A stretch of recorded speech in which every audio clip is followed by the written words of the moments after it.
your windows. Lock your doors. Keep your loved ones near. Time is running out. It's here for fear.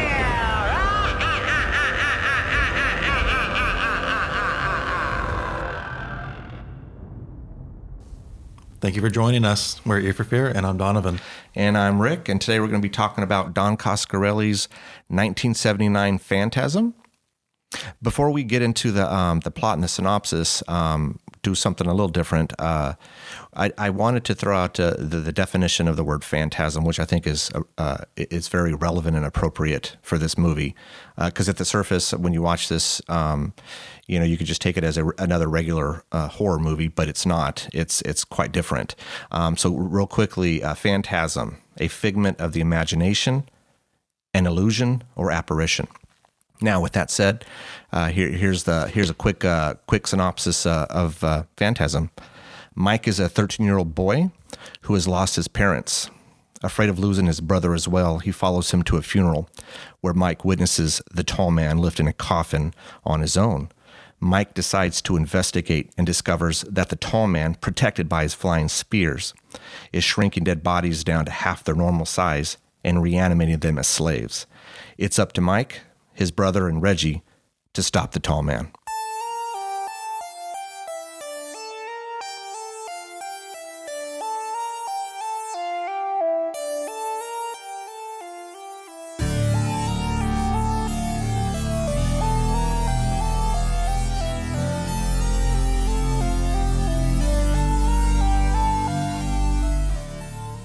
Before we jump into talking about Phantasm, we'd like to introduce you to a really, really good friend of ours. I would say one of my closest friends, if not the closest friend I have.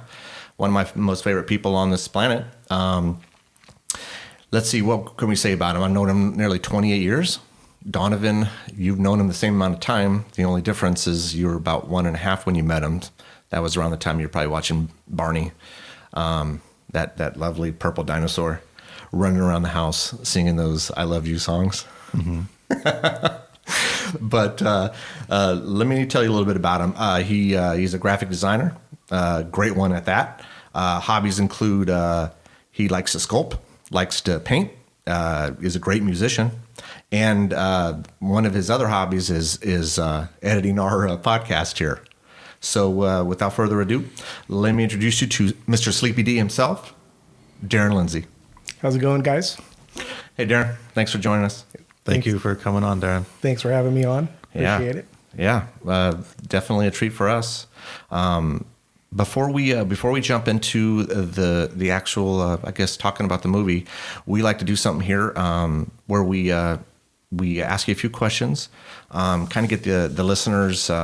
Give them an idea of maybe who you are, or, at least when it comes to, I guess, the horror genre. Maybe it just kind of adds a little information to them, if you don't mind. A few questions that we like to ask you, if you're cool with it. So no one told me there was going to be a test. Yeah. And you're graded on it on a curve. Yeah, I'm not doing this. No, go ahead. That's fine. All right. So let's start off real quick.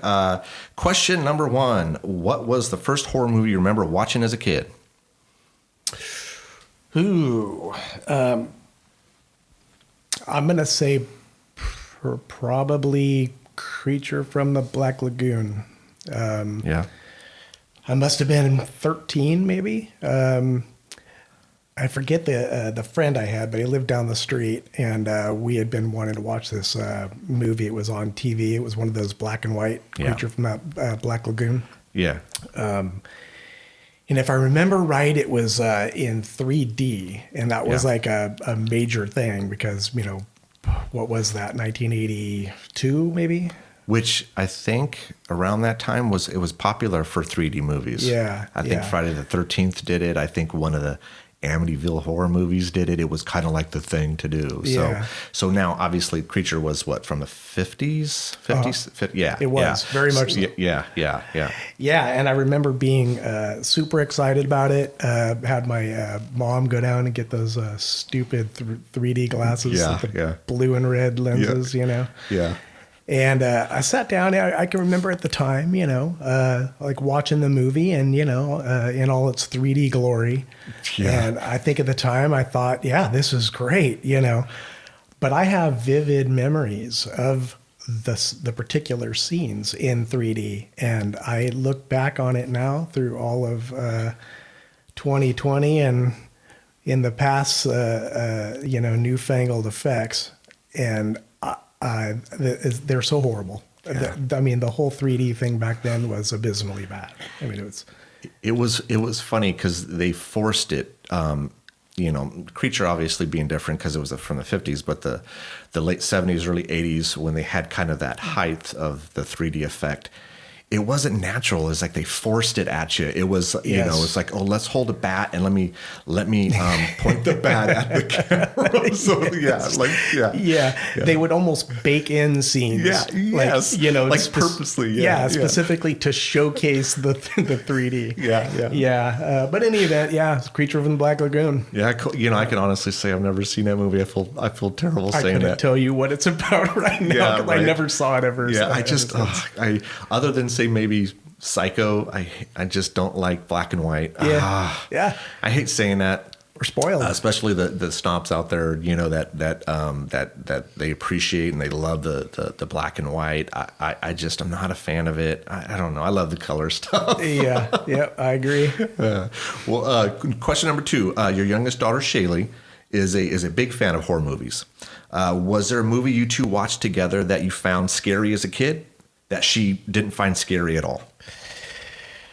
Absolutely. And it was a huge, I don't know if you call it a pet peeve. It was a major disappointment for me because I had wanted, from the moment I realized that my kid was into horror movies, I wanted to throw this movie in and really bond and you know, kind of get her reaction, you know, to it. And it was The Exorcist. That's the second time we've had that up. Yeah. Like, younger people apparently can't see The Exorcist without it not being scary for them. Yep. Now, I'm curious, did you show her the theatrical version or the director's cut? Both. Both? She saw both of these movies, like back to back? She did. Really? She did. In the same day? No. Okay. No, not in the same day. Okay. No. So she didn't find either one scary? No. No? No. In fact, quite the opposite. Boring? She found it to be hilarious. Oh my God. And in distilling that obviously in the moment, I was like mortified. I was like, "You're not my daughter," you know. Yeah. In hindsight, after I had had a chance to sit with it, I managed to distill it down into, you know, really one thing. It's these kids these days, they love their jump scares.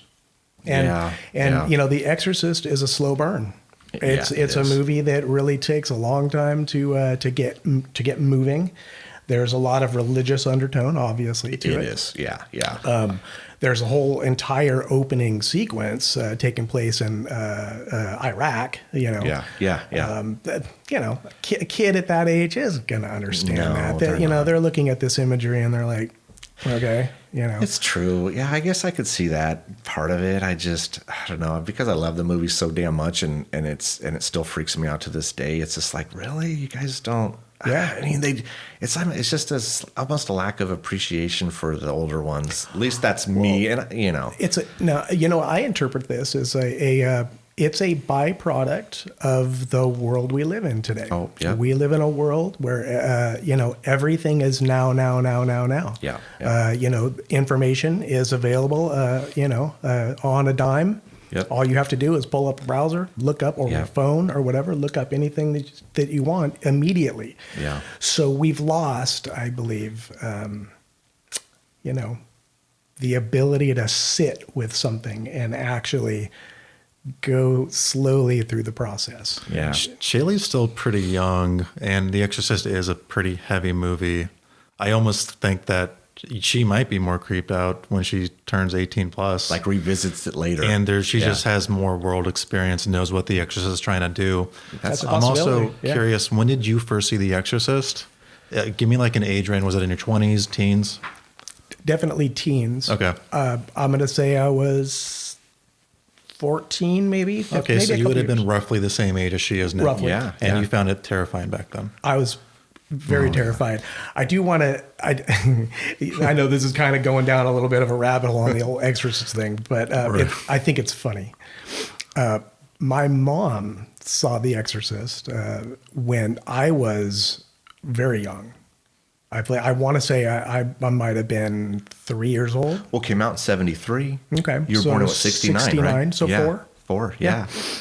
And she wanted to see that movie so bad, and she convinced my dad to take her to go see the movie. They were in Hawaii, I believe, at the time. Oh, and she got, maybe about half hour, 40 minutes in. I'd say right around the time things started to go sideways, yeah. And it scared the crap out of her. I mean, she literally and she begged my dad to leave the theater, and he was like, hell no. I spent this money. We are going to sit here. Yeah. And when they got back, she was so disturbed by the movie that she went out and bought a St. Christopher medal. Oh, wow. And I remember this. I remember being on the steps. There's a pretty ornate church in downtown Sacramento. Yeah. And we were out on the steps, like right on the corner, because it's this church is on the corner. Yeah. I didn't know what we were doing there, but apparently my mom was trying to get the priest to bless the St. Christopher. Oh my God, that's hilarious. so that I could be protected from Beelzebub. And That's so, hilarious. Yeah. It's Pazuzu. Pazuzu. yeah, it's Pazuzu. Yeah, Pazuzu. Yeah. I remember. I remember the priest doing his, Our Fathers and all of his stuff, God. and he's blessing this medal. And then my mom tried to put it on me, and I freaked. I don't know why. I mean, looking back, I have no idea. It was weird. Wow. I was just trying to put this thing around my neck, and I didn't appreciate it one bit. I freaked out. I had it through a tantrum, spazzed out literally right on the corner. I mean, like I was possessed. Dude, that's fucking awesome. And I'm sure that it freaked my mom out even further, because the whole damn reason that she's there is to protect me from the Power of Christ compels you. power of Christ. Yeah. And I just remember the priest was like, ma'am, if he doesn't want to wear it, don't let him, or make him wear it. And anyways, That's freaking awesome. I love that story. Yeah. Yeah, no, I get scared walking up the stairs when I see a horror movie that genuinely scares me, because I'm afraid something's going to grab me in between the stairs. Oh, yeah. But that's just taking the idea one step further. Like I've never demolished the stairs in the condo just because I was afraid someone was going to grab me, Right. You're jumping and skipping stairs because you're afraid. Or I just leave the lights on because that's all it takes to make sure nothing grabs me. Right. So to finish answering that question, I mean, she literally thought that movie was ridiculous. She thought it was kind of stupid, slow, boring, hilarious. She found nothing funny about it. In fact, nothing scary about it? I'm sorry, nothing scary about it. And in fact, she thought like the scene with the cross, the cross scene. She thought that was hilarious. She's like, oh my God. She literally laughed out loud. I'm hoping what Donovan says is right. Maybe as she gets older. The thing about kids too is they're quick to laugh when things are uncomfortable. Maybe she didn't want to feel afraid or scared or in anywhere perturbed by this scene. That is pretty intense, if I remember this scene correctly. It is. Oh, it is. Yeah. Because this is towards the end of the film. The cross scene. Yes, I know exactly what you're talking about. Yeah, we don't want to get into details, but yes, that scene in particular is quite terrible. If you don't know how to react, and you're a teenager, a young teenager, first thing to do is to just laugh at it. True. Yeah, that's true. Yeah. I just don't know how to differentiate between her laughing prior and her laughing after. They seemed pretty uniform. Yeah, I don't know. But I agree with you, Donovan. I do. We'll see. Yeah, that's interesting. Revisit that movie in 5 years and See what happens. See what she has to say then. Because I saw that movie when I was the same age, and sure, I'm in a different generation than she is. I'm about 14 years older, give or take, right? She's 13. 15 years. 16, 15, So, 16, yeah. I saw that when I was 14, and that movie scared me too. Yep. I think I've told this on the podcast before, but there's a very specific scene where my dad took a phone call, and it was during where Linda Blair is getting tested at the hospital. Oh, and yeah. you see a shot of Pazuzu's face, and it's just his face against a black.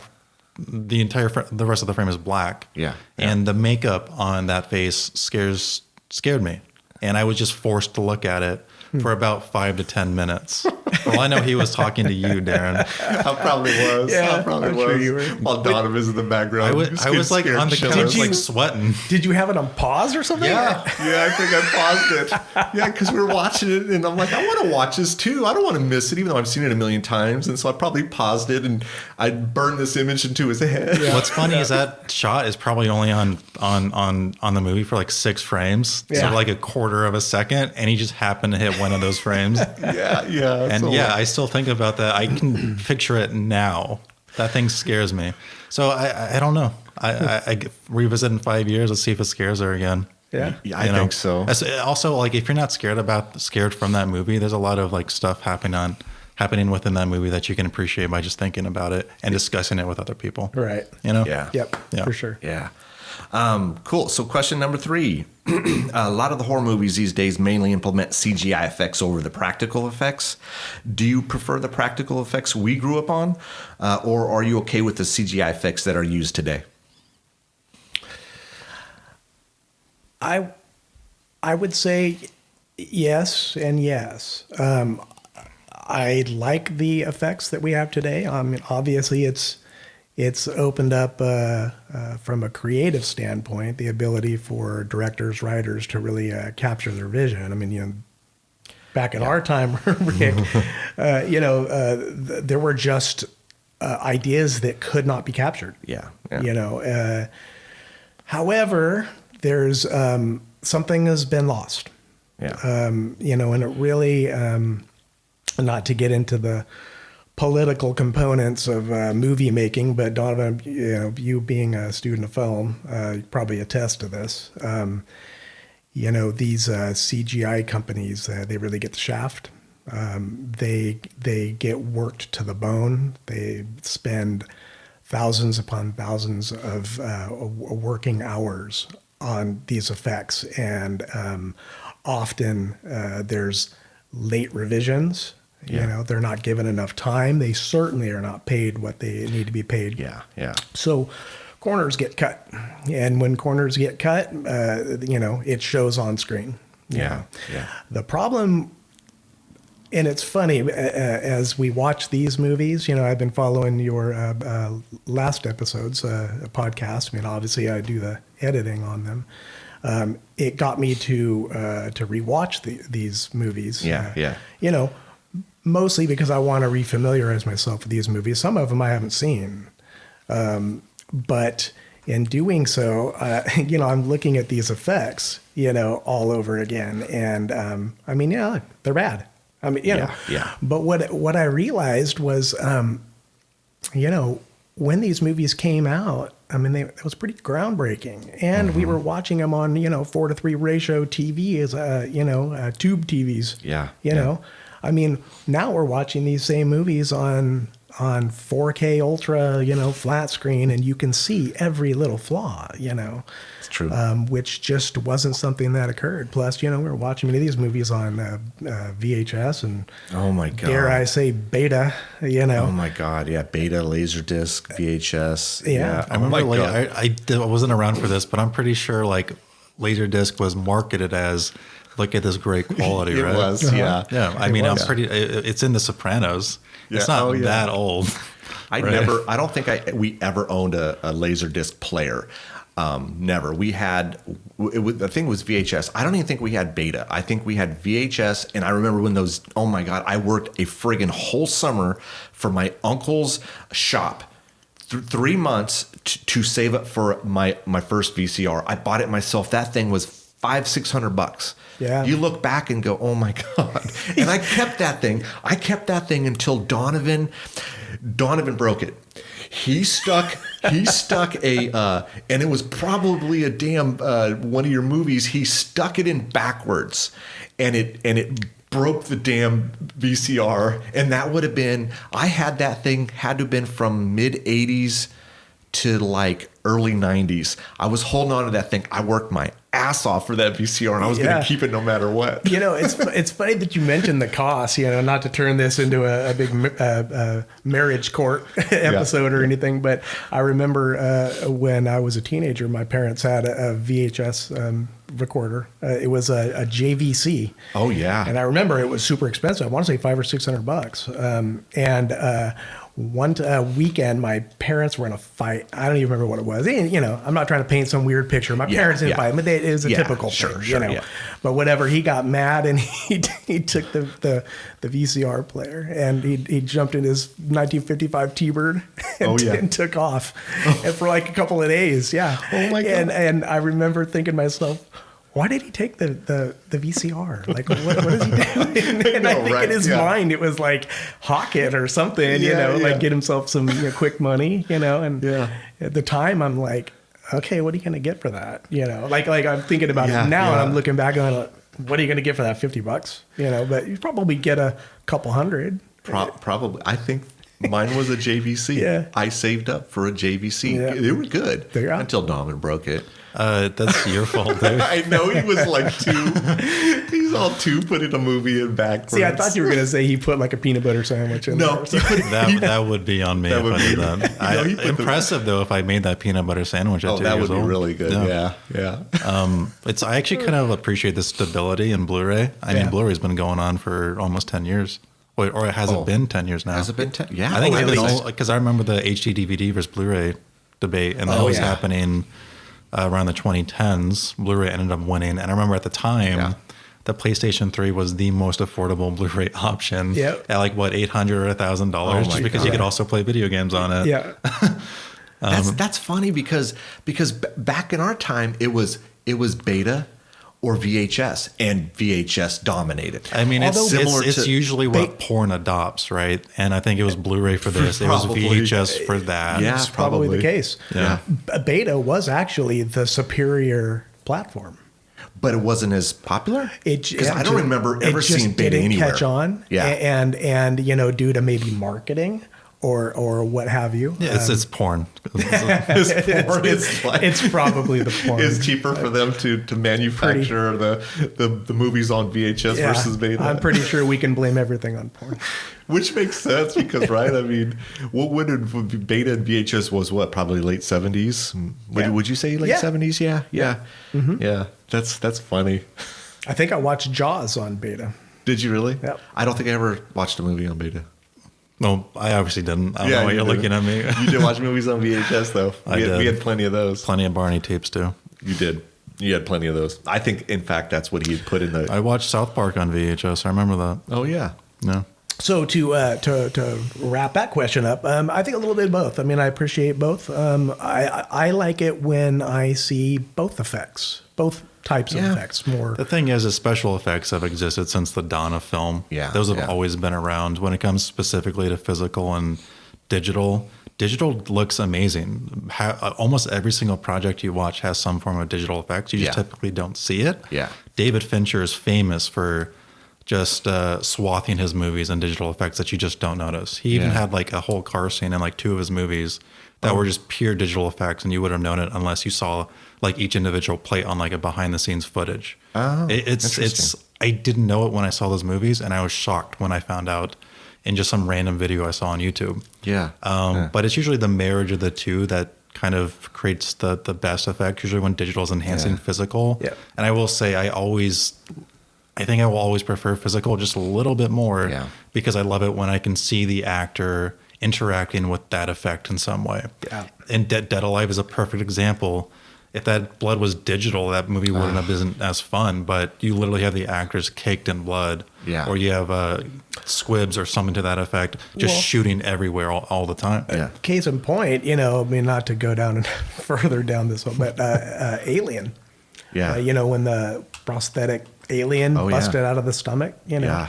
that's a real visceral scene. Yeah. And I Oh, believe the actress on there was not that, she had no idea that was. Is that right? Yeah. And she got splattered with the blood, and her reaction was a real reaction. Yeah, I love that. I love that. Can't have that when you're dealing with digital. No, you can't. You know. You can't. That's awesome. Yeah. Number 4, in your opinion, the worst movie you've ever watched, and what about it you didn't like? Oh, horror movie? Yeah. Okay. And then look, I mean, we all know there's a ton of horror movies that are made every year, and there's a lot of turds out there.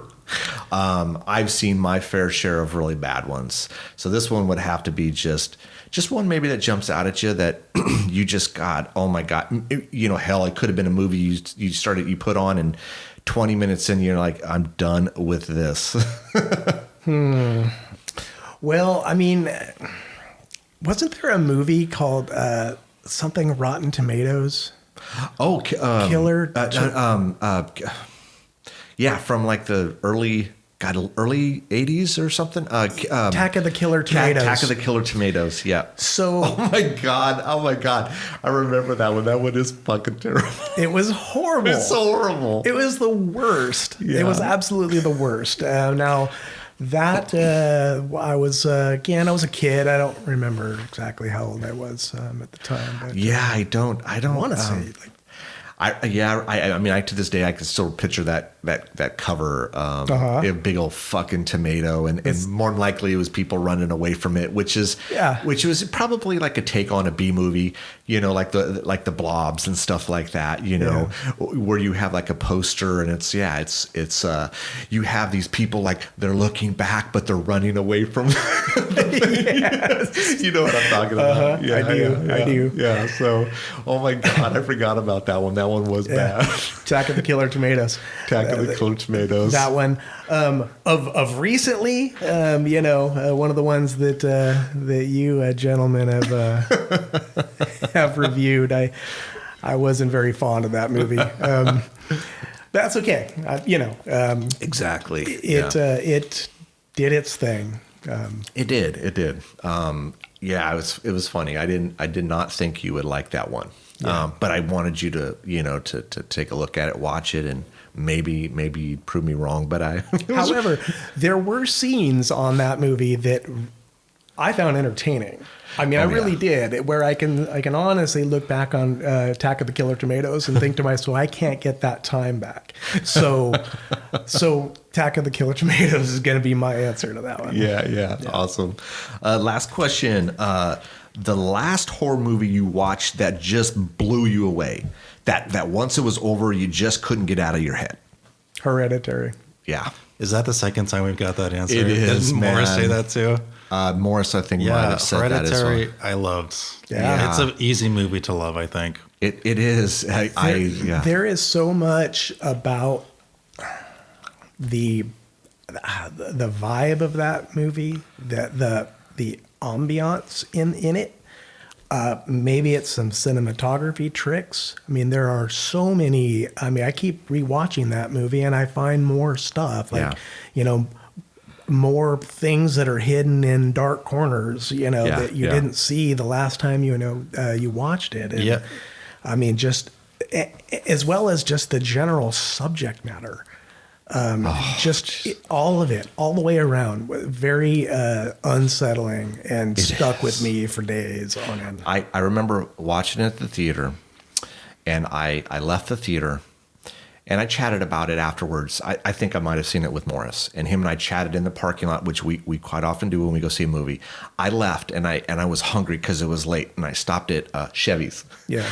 And I went there by myself, and I sat there and I ordered, and I kept like just thinking about the movie, and then I had to get on my phone and I had to see what other people were saying and all the different origins of what was happening, and it just it almost makes you appreciate it more.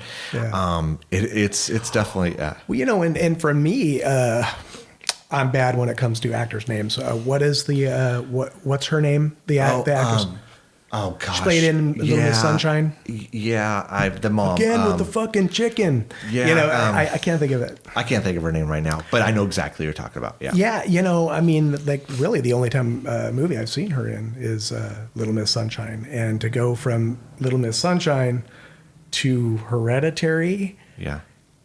she was unsettling. Like just her performance was unsettling. Wasn't she the mother in Sixth Sense? Tony Collette. Tony Collette. Wasn't she the mother in Sixth Sense? I don't remember, but you've definitely seen her in other stuff. Yeah. Yeah. That was. Oh man, we could. You know what? We could take a full episode on that, and I think we'll have you back, and we'll talk about Hereditary because that one, that one's awesome, man. Yeah. Yeah. I'm gonna need a drink for that one. Yeah, You guys got yeah. to set me up with the drink. Yeah, we'll put a little cocktail over there on the side. So thanks for answering those. Let's jump into Phantasm. Don Coscarelli's 1979. He wrote it. He directed it. What was he? 21, 22, and which was crazy. This was like his third feature film. Yep. I mean, who the hell at 20, 21, 22 is doing his third feature film? $300,000 budget. Yeah. Raked in $12 million, I believe. Oh, fuck. Yep. That's these recipes with these horror movies is, man, you crank these things out for a low budget, and that's why they make them so quickly. That's why they did it with you could talk about the franchises, the Friday the 13th, the Elm Streets. There would be one coming out almost every 9 months because you do it for a low budget. You usually get unknown actors for the most part, and then they hit and people just clamor for these things. However, there's my opinion, one small issue, and it could have just been the time period this came out in. I believe the target audience, was your horror slasher, as the main audience. And when you really take a look at this movie, there's 2 deaths at most, and actually you could technically say that only one occurred. Yeah. Really? Yeah. So you really have to look at this movie of much more beneath the surface. You can't look at it from the lens of horror slasher because then it just falls apart. It's funny because it's definitely it's a lot smarter than these slashers. I mean, as we talked about in the past, these slashers had a recipe, and for the most part, they followed them. Yeah. This movie, and I was guilty as it as well. I've seen this movie many times over the years, and I popped in the movie and I watched it just for the entertainment value, and not until just recently did I really sit down. And look at this thing, and what Coscarelli did was quite impressive, especially for a 21, 22-year-old. Yeah. I've gotten older. I'm 28 now. I can't believe I said that like 3 times already on this podcast. Yeah, youngin. I know, especially compared to you old farts. Yeah. 69. Damn, Darren. I know, right? It's a good year. It is a good year. Nice. I've gotten. There's this idea. I was listening to Conan's podcast, and he had Lin-Manuel Miranda. If you guys don't know, he's written plays, specifically Hamilton. Mm-hmm. I'm sure most people are familiar with, or a lot of people are familiar with that, and In the Heights, which is getting a movie adaptation later this year. But he made a very good point when they were talking about someone, maybe it might have been Queen. It doesn't matter who, to not care about their age, because if you do, there's going to be these comparisons between what they accomplished at this age and then yourself and what you have or have not accomplished. Yeah. And that's, I don't want to, the guy was smart. Yeah. The director of this movie was quite smart. And I don't want to get hung up on the fact that he was 21 when on his third feature film on a movie that made an insane return on a low budget. Oh my gosh, I know. Yeah. And because I'm just going to feel bad. Didn't he borrow the money from his I think to make this, did he borrow money from his dad or something like Oh, that? well, now it doesn't matter. But I mean, his dad's, I always wonder about that. Is the dad shaking his head going, oh my God, Don, when are you going to give up your dream of making movies, especially a horror movie? I keep giving you money and money. Right. And then it's like, hey dad, that 300,000 you loan me. Yeah. Now it's 13. I know, right? 13. Yeah. Here it is. Here you go. Yeah. There's a little interest. Yeah. So what, reactions. I mean, what did you guys think? I like this movie. Well, I like most of this movie. Yeah. What I love about movies, any particular type of movie, any movie, is when they are getting me to ask questions from scene to scene. This movie does that in spades. It's constantly making me think about what's happening on screen. Yeah. Even if not a lot of stuff is actually happening on screen. And this movie definitely did that. It kept me interested. And very few movies that we've talked about so far have done that. Yeah. So it's good. I was always interested to know exactly what was happening and why it was happening. And the movie was. I'm gonna bring up some anime right now. Yeah. So there's a show called Attack on Titan. I forget what the mangaka's actual name is. I'm very sorry. That's all right. But he actually structured his manga so that the audience was getting an answer to a mystery about the world or its characters. And I was thinking about Attack on Titan when I was watching this movie. It seemed that the director/writer was very good at making you ask questions and then within a reasonable time frame answering those questions while then producing more questions for you Right. to want answers to. Yep. And if a movie's able to do that and hold my attention, it's already a good movie in my opinion. Yeah. Right. I was so interested in knowing, why is this tall guy so freaking strong? Yeah. Yeah. What does he need what does he need a body for? Yeah. Yeah. What are these brown caped dwarves doing Yeah. and why don't we see their faces? Right. Yeah. Right. What, I was constantly asking myself these questions and I wanted to know the answer because the intrigue was just so great. Yeah. So, for me, again, I remember first seeing this movie when I was a teenager. I believe I was at my grandmother's house. And watching it then, I'm just going to say it. I mean, I didn't really look much beyond the eye candy that was on screen.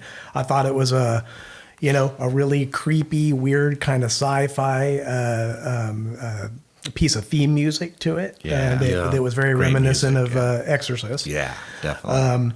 There were just a lot of, it was a lot of imagery. And I think I was just really drawn to that, as an artist, I really fixated on that. Didn't really give much thought to, like beyond the overarching story of, here's a kid and, his parents died, et cetera, and now his big brother is, but having rewatched it, I have a theory. I'm going to lay it out here. Yeah, and hopefully you guys Blow us away. Hopefully you guys see a little bit of truth to that, or at the very least, maybe look at it in a different way.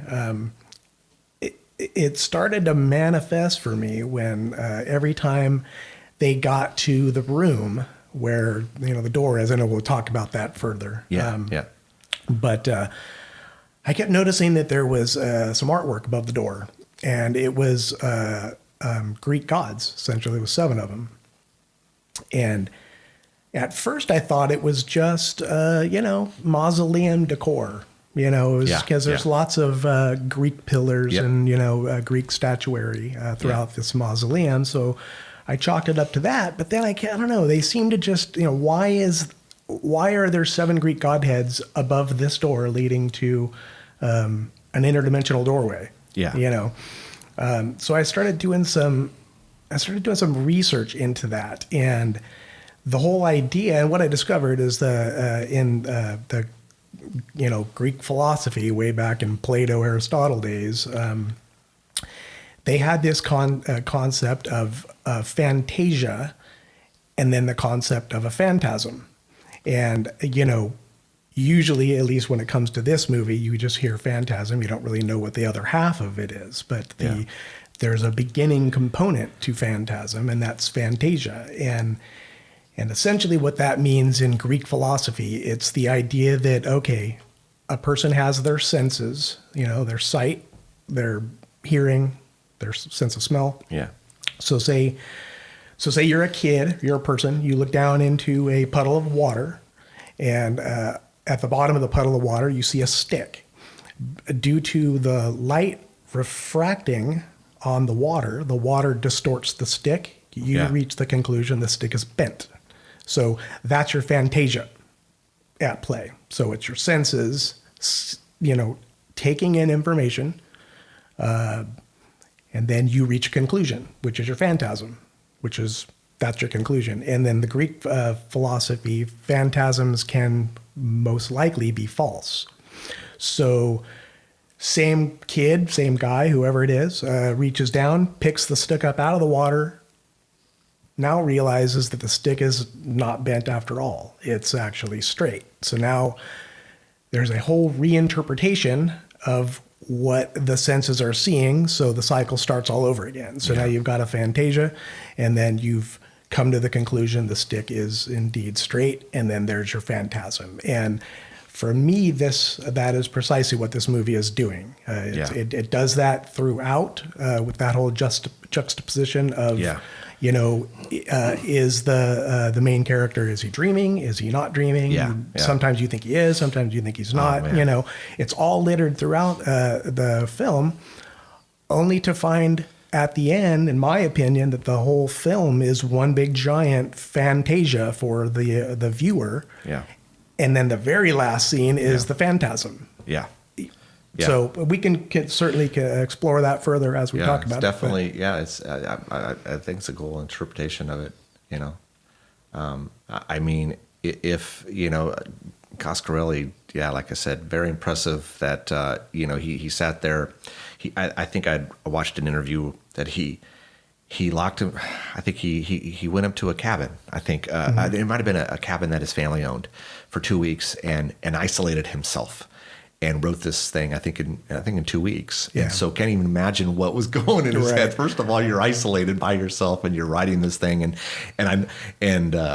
so coming up with these ideas is well, and I read that the basic component of the movie was dreams that he had or something. Yes, I heard that as well. Yeah, different, of course not exactly, but he would take parts of, these things. I think the sphere might have been something. Right. That he took different things from that. Yeah. Now, I don't know if Coscarelli in an interview or written down anywhere has stated the meaning behind these Greek god heads. I have not seen that. It doesn't mean it's not out there. Yeah, well, I mean, I feel like, and Donovan, maybe you can chime in here. I feel like that directors, writers, they draw upon literature and history and other cultures when they're trying to weave their story together.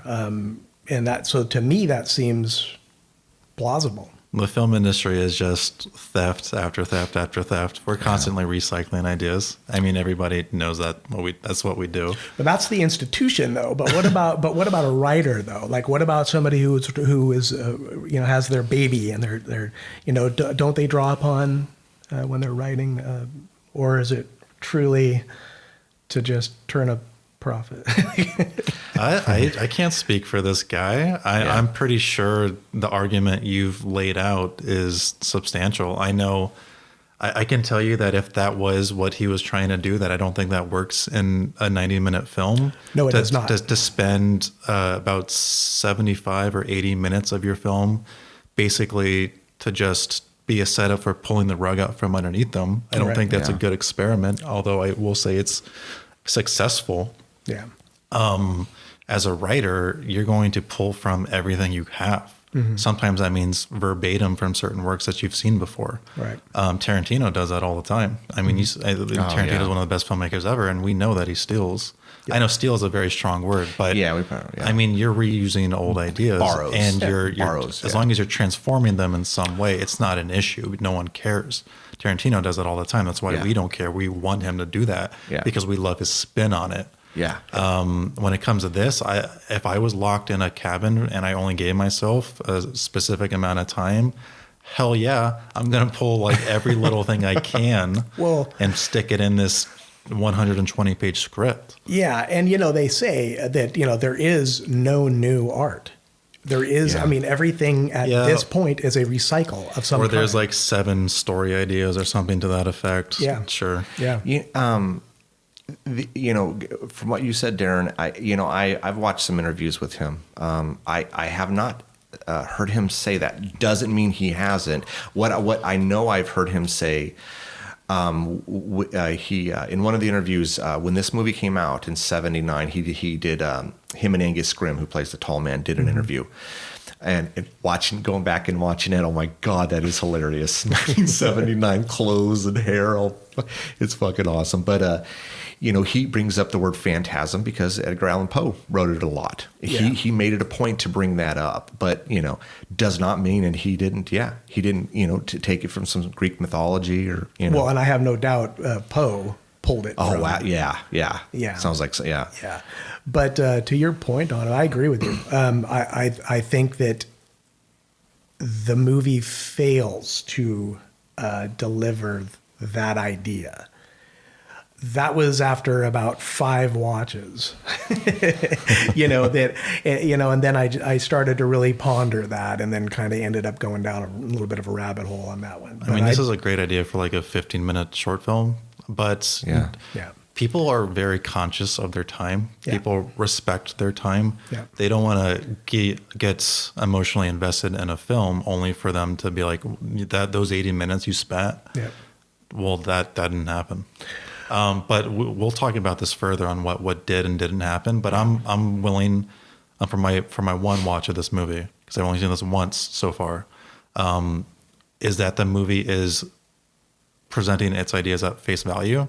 Mm-hmm. So the dream sequence, or I'm sorry, the waking up at the end is in fact the actual reality, and that everything we had seen up until that point has been a dream. Basically, that Michael's seen sort of omnisciently because there's so many scenes he's seen, not from his perspective, but sort of like this omniscient perspective where he kind of knows everything in a limited scope. Right. Because he sees his brother checking out his parents at the beginning of the movie as one example. Right. Yeah. Almost like what happens when you're dreaming, and sometimes when you're dreaming, your perspective shifts. You'll go from the first person, and then maybe somewhere down the line, your perspective shifts, and all of a sudden, you're not the person who is in the first person in your dream. You're now a viewer viewing that. Almost like looking at it from a different set of eyes, and for me, it's always like a camera in like a corner of the room. Yeah. That's exactly it for me too. But I've never been like a different person. Mm-hmm. You know what? I've never been like, oh yeah, there's Donovan, and then there's Darren, and now I'm looking at Darren, but not from my perspective. I'm in a different room. I've never done that, which is kind of. I do want to talk about it because there's 3 endings for this movie. Uh-huh. I was not aware there was 3 different endings, and I do. Do you know those other 2 endings? Unfortunately, I do not. But what I know. But what I do know is there is that originally was about a 3-hour movie. So there is an hour and a half of this movie on the chopping room floor. Oh my goodness! Yeah, I mean for a horror movie, no. Which would explain why the movie at its surface is, you could argue that there's an argument to be made that it's a kind of a jumbled mess. I would be curious to see what that other hour and a half, I mean, was it as simple as he took that other hour and a half and, we know there were several sequels to this. So did he take, some of what he wasn't able to put in the original film and spread it to some of the sequels? It's, I've seen a few of the sequels. I probably stopped at 3 or 4. It's been a while since I've watched them, so I can't. I'm curious. I mean, that's a lot of footage. I think the 4th one. The fourth one? I think the fourth one okay. recycled some of that previous footage. But on the chopping room floor, we have 3 alternate endings and whatever else got chopped away. Most movies are significantly longer than their actual theatrical cuts. Yeah. There's just so much that's removed, so much fat that's removed. Yeah. So the fact, I mean, there's possible that, there's like 30 minutes of just footage that was just like trimmed. That is not substantial in any way. Yeah. But I kind of like this film as 90 minutes because everything takes its time already. Yep. You don't need to overstuff it with any sort of further exposition or, anything that might take away from the mystery of this film, because I think its biggest strength is introducing ideas that you're not familiar with and that it wants to tell you about in its own time. Yeah. Yeah. So let's I guess we could start maybe diving into it a little bit. The opening scene, I believe, is cemetery. Tommy and the lady in lavender. Yeah. Can I just say, what is the deal with having sex in a cemetery? I don't know, because this happened a couple. Specifically for this movie, there is a plot-related reason, so don't go there, Darren. The only time I've ever seen sex in a movie in a cemetery is not even Return of the Living Dead has sex. There's just a nude scene in it, huh? The nude scene, with Linnea Quigley. I'm surprised because does feel like a trope. What other movies are you thinking about, Darren, that come to mind? Oh gosh, because this feels like so much like a cliche. But I think this is the only movie I've seen where this actually happens. But of the movies we've seen so far, there have been a lot of cemetery scenes. I know. Off the top of my head, I can't think of any, but I know I've seen them, and it's usually in the damn 80s. It's usually in the mid 80s or below. I think it has to be like zombies and stuff like that. That time, it's to me, and again, I can't think of any, but it seemed like it happened a lot. It has to be a kinky thing. Like, you're not supposed to be doing this here. Well, and for people who believe in the afterlife, like maybe they're being spied on by all these. Well, think about, for instance, think about the 80s. Think about the late 70s. If you think about it, punk. I mean, punk was, you're very, I'm against everything. And so, to show that, let's go to a cemetery and we're gonna have sex and who cares, Well, I don't know that off the top of my head, I don't know if I can remember any other movies that specifically. Isn't that funny? Because it feels like something I've seen a million times. Does. Yeah, it's gross as hell. And I mean, I don't know what's the guy's name was Tommy. I can think like Ron Jeremy. I'm like, did he not look like a porn? Oh my God. He did. Between filming Phantasm, he was doing another movie with John Holmes, I'm thinking. yeah, there you go. Yeah, gross scene. But they're having sex. We don't know this yet, but the lady in lavender. Yeah. Mm-hmm. Is that all we know her by? Yep. Yes. Is that what she's like said in the credit? Yes, I believe the lady in lavender. I love that so much. I do. Yep. She seems very iconic. I'm surprised I haven't seen like jokes about her. Yeah. Because Phantasm, people reference Phantasm all the time. Oh, they do. There's a Family Guy gag referencing Phantasm. The music I've heard before, so I know it's been reused at some point. Like we said, music is very, very similar to The Exorcist, which is, there's nothing wrong with that. It's not the same, but anytime you're gonna, oh man, I mean, it is. It very much sounds like that, and I love the music. I always found it very creepy, with a bit of a sci-fi sort of interdimensional slant to it, which is awesome that they managed to pull that off, because it is so similar to Exorcist. Yeah, it sounds alien, which is really nice. Yeah, it's very fitting. Mm-hmm. Yeah. So what Tommy and Lady in Lavender are doing their thing in the cemetery. This is what, I don't know, maybe you guys can answer this for me. We know that the lady in lavender is the tall man. And the tall man is after the sex with Tommy kills him. Okay, was the sex necessary? If you're the tall man and you know the end result is I'm going to kill Tommy because I need him. I'm going to reanimate and turn him into a slave. Why the hell am I having sex with him? Well, I interpreted the sex stuff in this movie to be the tall man's luring them there. But does the sex have to, because they had sex? I mean, Dad, he Is can it- have some fun. Like, let the tall man have it. Let the tall man do his thing. Yeah, let him Yeah. have a little fun on the job. It's Oh fine. my God! I mean, it's all work and no play, man. Yeah. It's hard making those dwarves. Right. Is it necessary? I don't think so. I mean, if it's not necessary and it's happening anyway, what other reason could there possibly be? Yeah. It's certainly gratuitous. I mean, but Yeah. that's all right. Yeah, I'm fine with it. So we have the Lady in Lavender, I don't know, aka the tall man, after sex kills Tommy, stabs him. I believe after this we have we're introduced to Reggie and Jody, because they are now at the mausoleum, or the cemetery, the mausoleum, because of Tommy's funeral. So right? basically, it's their funeral. Yeah, his funeral. Yeah. So we're introduced to Reggie, Jody, and then shortly thereafter we're introduced to Mike or Michael. He's there spying on his brother. Yeah. At the funeral. So we have.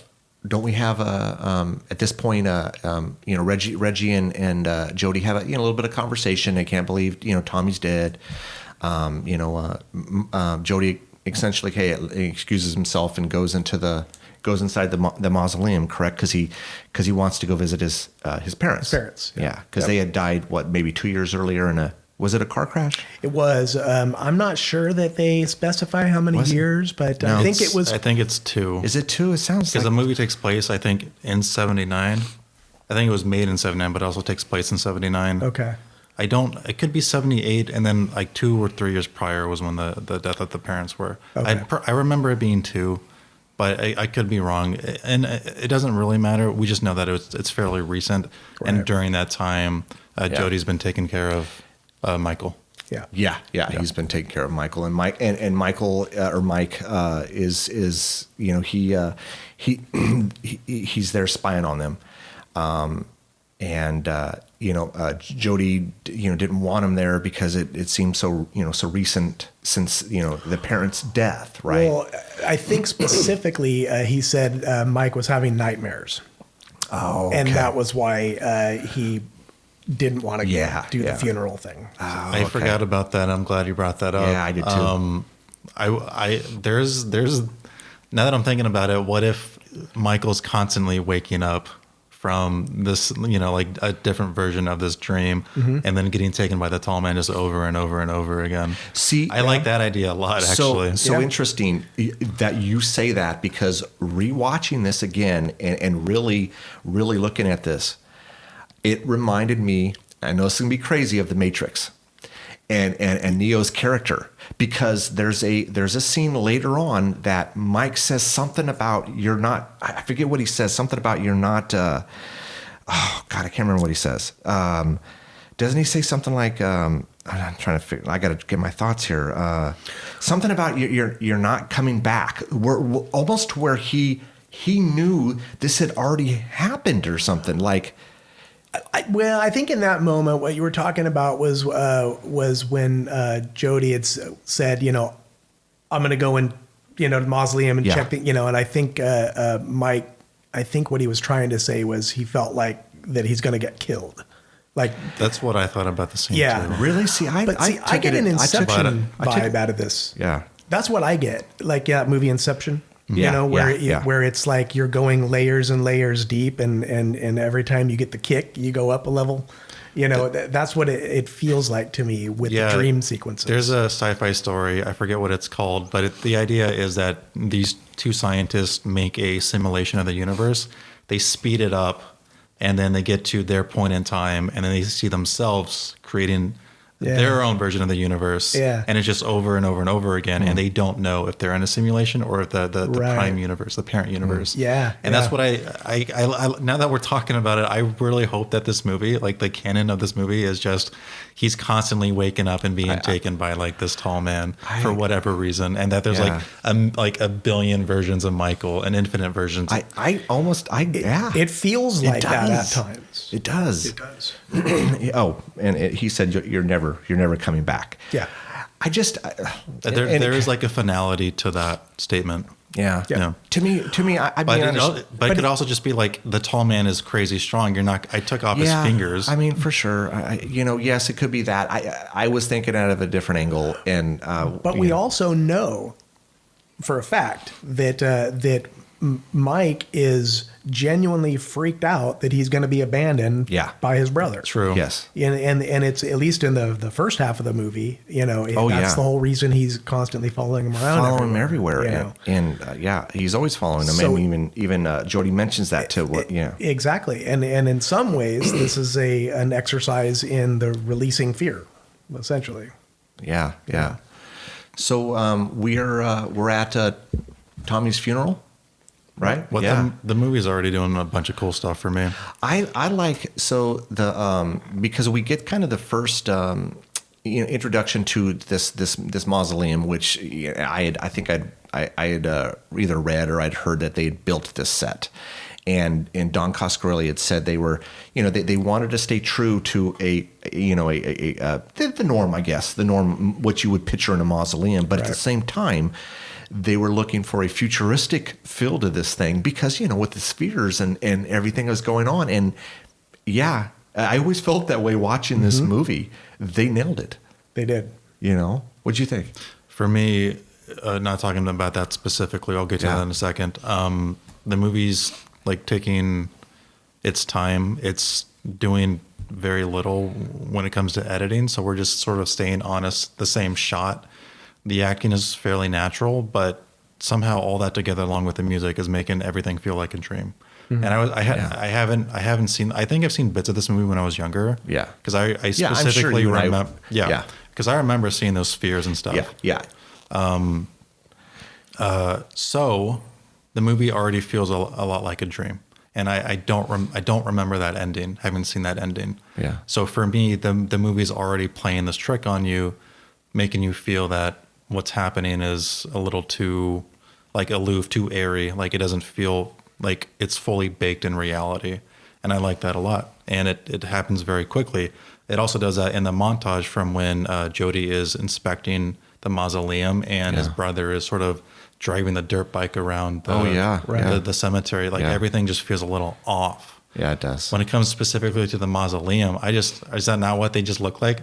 Because I haven't actually been in one. Yeah. Well, I mean, I think Coscarelli they'd visited several different ones, and then they did their homework, and then they said, okay, let's build a set, and then we're going to do this, but it has to feel futuristic. Well, it was very monochromatic. Mm-hmm. Inside. It's all white, and white is very futuristic. Yeah. When it comes to like design language, if it's white and like clean, it's the future, right? Yeah. Yeah. That's exactly right. So, when Darren and I were chatting about this, there's a scene at the when they're having that funeral for Tommy. There's inside of the church or whatever that mausoleum. is mausoleum. There's that large painting that we noticed, and it's that's they're in the chapel. The chapel, of the mausoleum. And they purposely focused on that, and it just slowly kind of moved the camera down. And to me, it was a picture of. It was basically a painting of Jesus and I want to say it was essentially his flock. Yeah, no, it's not disciples or anything like that. No, yeah. But it definitely invokes a religious undertone to this whole thing, Yeah. And there was a scene later on. Yes, that is very reminiscent yes. of the pose Jesus is in. It's like he's foreshadowing here. There's certain things in here that he purposely does, and rewatching it again, you notice all of these things that you just didn't notice before. Is this a movie that you feel people need to watch twice? Yes. Well, for sure. I say if the listeners have already seen this, watch it again after they listen to us. If they've never seen it and they're listening, go check it out. And I think by the time we're done with this, I think they're going to have yeah, for sure. Yeah. I mean, because I was guilty of it myself. But so now. Funerals. They're doing their service. Mike's out He's still out in the. He's still riding around on his He's dirt still bike, on his dirt bike. Which some of these scenes were hilarious. We're looking at this, going, okay, well, we know that's a stunt guy. Doesn't look nothing like him, which is hilarious. Yeah. But he's still out there. He sees those little figures. The little the little dwarf Jawas. The rip off of Star Wars here. He sees them, and they're hiding behind. He only sees like a part of them. They're hiding behind some of the tombstones, and in the meantime, we have. I think they have Tommy's body in the casket. Yeah. They're lowering it down. Everyone's carrying it. And then I think everyone leaves at this point, but Mike's still there. He's still there, and I believe at this point he's in the bushes. Yes, with the binoculars. And that's when he sees the tall man basically manhandle the 600-pound coffin into the hearse. Toss it in there like it's nothing. Yeah. Yeah. And then I think it was hilarious. The camera closes up on him, and you hear him like under his breath, "What the fuck?" or something like that. Yeah. What the fuck? But at this point doesn't he book? He hops on the bike and is this where he falls? Does the tall man get a glimpse of him? And no, tall not man at this has no idea at that point. Okay, so tall man doesn't. Okay, no. so I think he heads home though and tells Jody. Basically, immediately after that scene, that's when we first hear the theme music. Yeah. That's great music. Yeah. But he heads home. He's talking to Jody about what he's seen, and Jody's. No, that's way later. No, it's way later. He actually goes to the psychic. Yeah. Oh, yes, I forgot about that. Yeah. That's right. Yeah. Do we know the names of the psychic? Ozzy Osbourne. It's Ozzy Osbourne. No, the grandma reminded me of Ozzy Osbourne. She kind of did.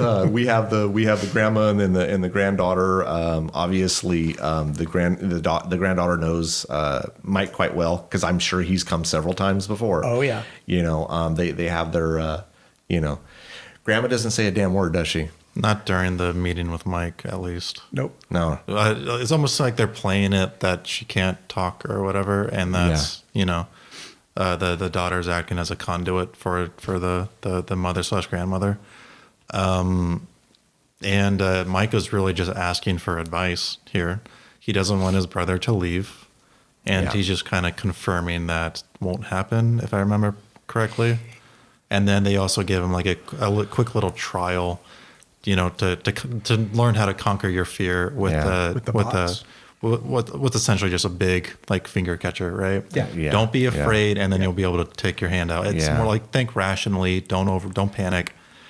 Come at the problem with a very calm mind. And that's the lesson he learns here. Yeah, exactly. Yep. And I believe the granddaughter said, it was all in your mind. And so like, my interpretation of this is another bit of foreshadowing. Yeah. For what essentially is happening in this movie. This is essentially a dream sequence. Yeah, it felt very much like that. And doesn't at this point he talks to them about what he saw, and then is it later that evening does he go back to the mausoleum because he wants to check some stuff out, right? He's man, I think after the psychic, I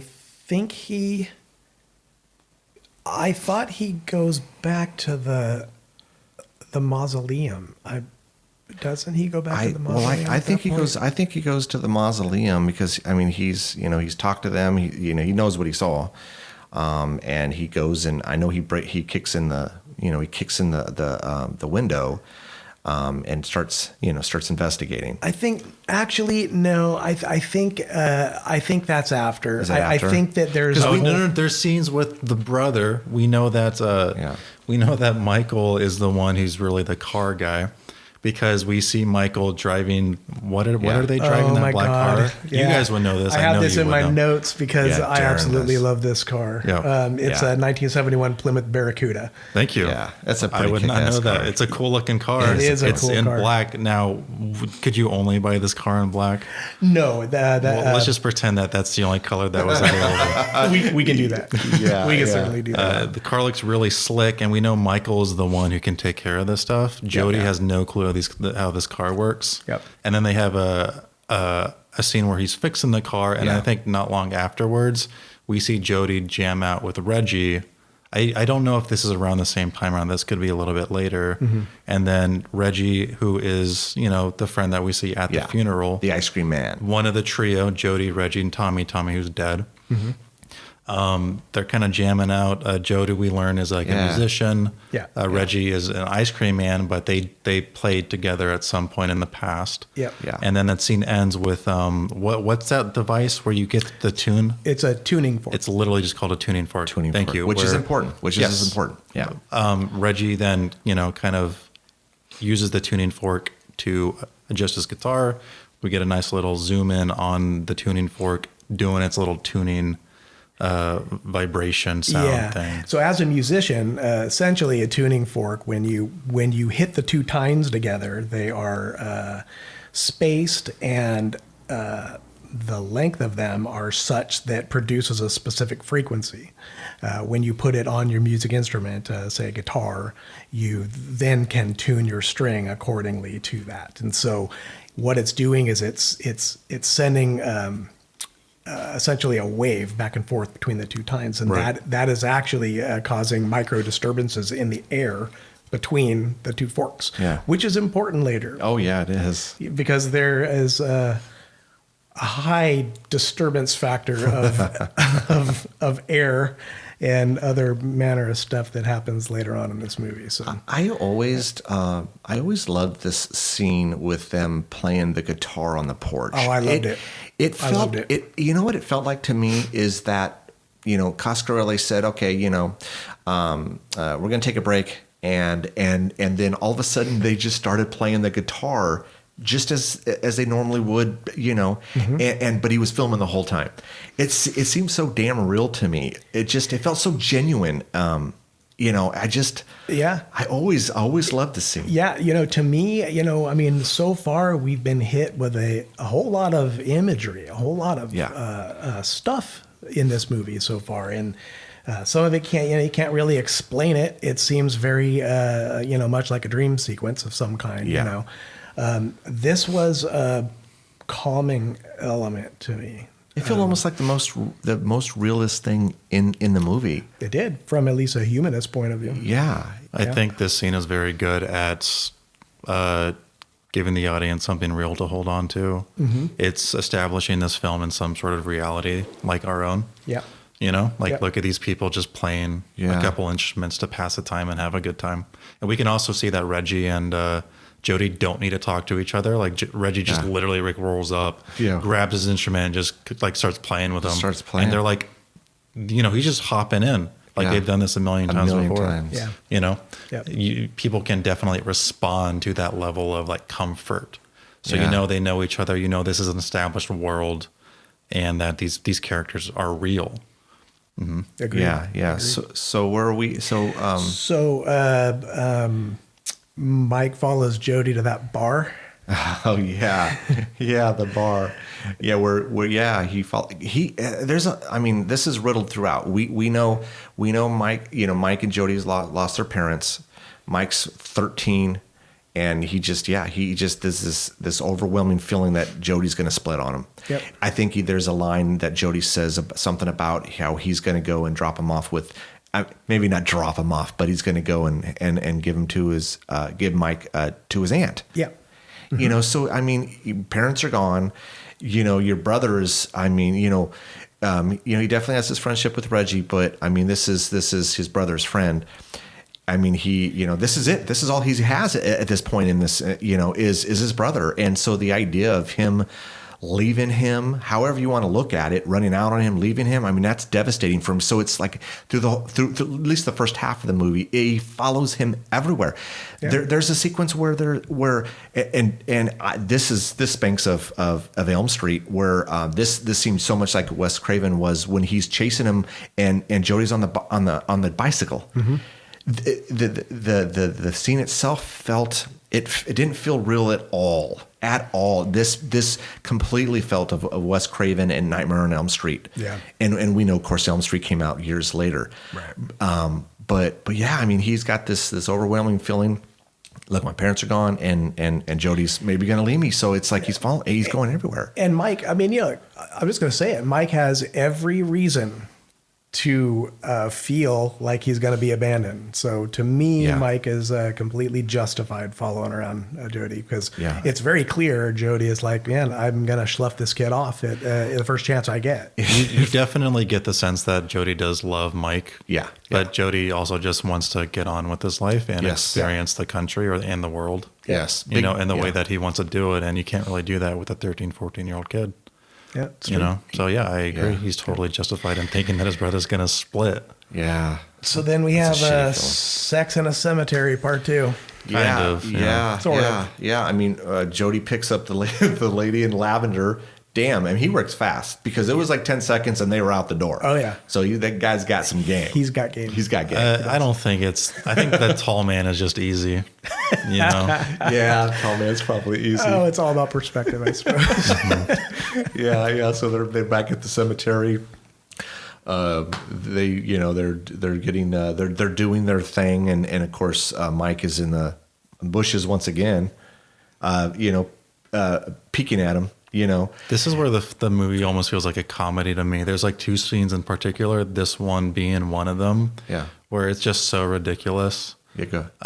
They're talking, Jodie is having sex with this woman, the breasts are revealed, blah, blah, blah, whatever. They both say the same thing. Yeah. Whoa. Yeah. And then, from Mike's perspective, there's those little dwarves following him around, and then he actually sees one, gives him a little scare, and then Mike just screams across the cemetery, interrupting Jodie, and that whole scene feels like it was played for a laugh.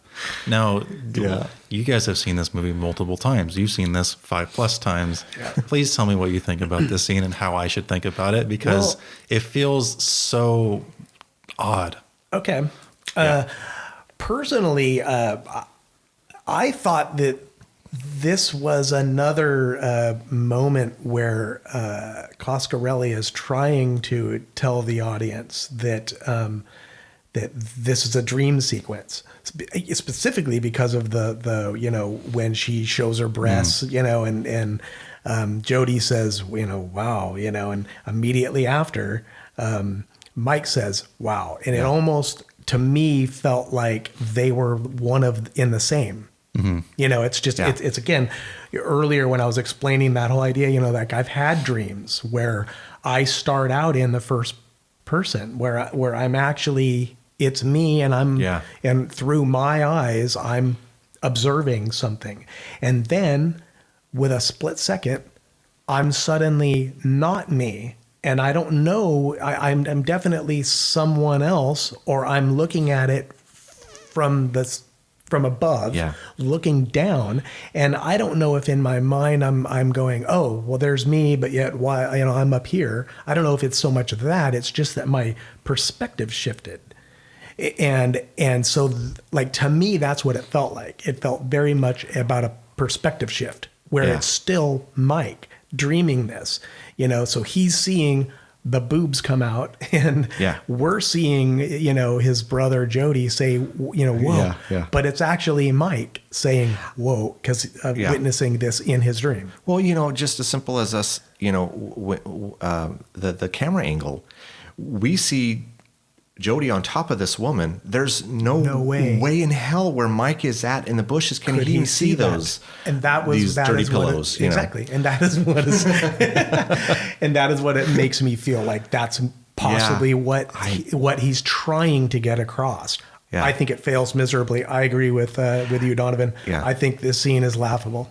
And I laugh Yeah. every time I watch it. Yeah, because I mean, when Mike sees these these little dwarf thingies, and then he runs out, it was several seconds later. Does Jody even respond? Now you could argue the guy had with the underwear. Yeah, he had the his panties teeth. in his mouth, so you know he was a little busy. So it took him a little time to react. But yeah, it's. It seemed very delayed to me. I don't know. There's something weird. It was a about little that. humorous. It felt like a punchline to a joke you'd see in like a Nickelodeon show. Yeah. He's like screaming for like a long time. He is. Yeah. Yeah, agreed. yeah. But so that happens. Yeah, I think Jody catches up to him. Sends him. I think he sends him back home. Jody goes back and With of course, the car. With the it's car, just, we're yeah. just being reinforced that Mike definitely knows how to drive this thing He and does. take care of Yeah, it. he definitely. Yeah, and then Jody goes back. Of course, the lady in lavender, aka the tall man, is gone. He's not getting some, I guess, or No, he's not no. finishing the job. That's it. He's not finishing the gonna job, go- which is a good thing for him. He can take a cold shower now. Yeah, you can take a cold shower. Yeah. So where are we at now? We're back at the. So Mike's in bed. That's the very next I scene, and fucking this love is this. an iconic scene. This is awesome scene. I like this scene a lot. Oh my goodness! This is the scene where Rick and I earlier were talking about that seems to have a lot of similarity to that painting in the chapel. Yeah. Yeah, it's a great. It is because I mean he wakes up and the tall man is hovering over him, which is oh my god I freaking love this scene. I've always loved this scene. Are we supposed to think that the tall man and that's the movie doesn't really explain where these bodies are going? They specifically say another planet. Mike says that, but is this like the underworld? Is this an alien planet? Do we know? I think it. You mean in general, In general, or up until this point? Let's No. ignore the plot. Okay. We're just people talking. I don't- What the hell's going on? I think that Mike actually at least says so. We can only infer what we're Okay. told. Okay, I mean, we can make assumptions, but yeah, that it's an interdimensional doorway. So at least that part of it is dimensional. Yeah. That leads to this tall man's race's planet. Because when I see red, because when we see the other planet, it's like baked in this red filter. Yeah, yeah. When I see red, I always think of like the underworld or Yeah. Hades. If we're gonna talk about like Greek mythology, Yeah. you know, the undead Yeah. probably have a shortage of slaves. They need people to torture. You know, like you get that with slave labor just Yeah. fine, I imagine. Although Yeah. I don't know, but I like the idea either way. If it's an alien planet, I'm totally down with that. There is sort of like alien technology we kind of see with the mausoleum disappearing, kind of Yeah. like a Star Trek teleportation type thing. Yeah, like it's being yeah. phased out of existence dissolving or to something, somewhere yeah. else almost. Right. But there is religious undertones to this, and so and I think to your point there, there's an argument to be made that that his planet is very reminiscent of something you'd see like a Hades type of place. Was this filmed in California? Do we know? I don't know. Do you I know? think It's some okay of- if you don't because it just looks like it's at a desert. And when I Damn, I you can't know remember. the like the terrain of this place feels Yeah. a lot like I it's thought some lifeless. of it. I think some of it was filmed in California. I just don't know how much. I think when they were doing the homework on the mausoleums, I think I remember Coscarelli saying that they'd visited a lot of mausoleums in California. I thought he had said that. So it's possible some of this was filmed in California. This movie has multiple sequels, right? It does. They did 4 others. So they did Have 5. you guys seen those? No, I haven't seen. I've all seen of them. a few of them. I haven't seen the very Can you last give one. me like a quick rundown? Does it explain, or just tell me, does it explain any of these questions I'm asking you right now? I think it does a little. It's been so long since I've revisited the sequels. I think I got up to maybe part 4. I never saw part 5 because I'd heard bad things about it. I think that's around the time Angus Scrimm had passed away, which was That one was Phantasm Ravager. I Ravager. believe. Yeah, I'd heard really bad things about it. I remember watching the trailer. It looked really, really bad.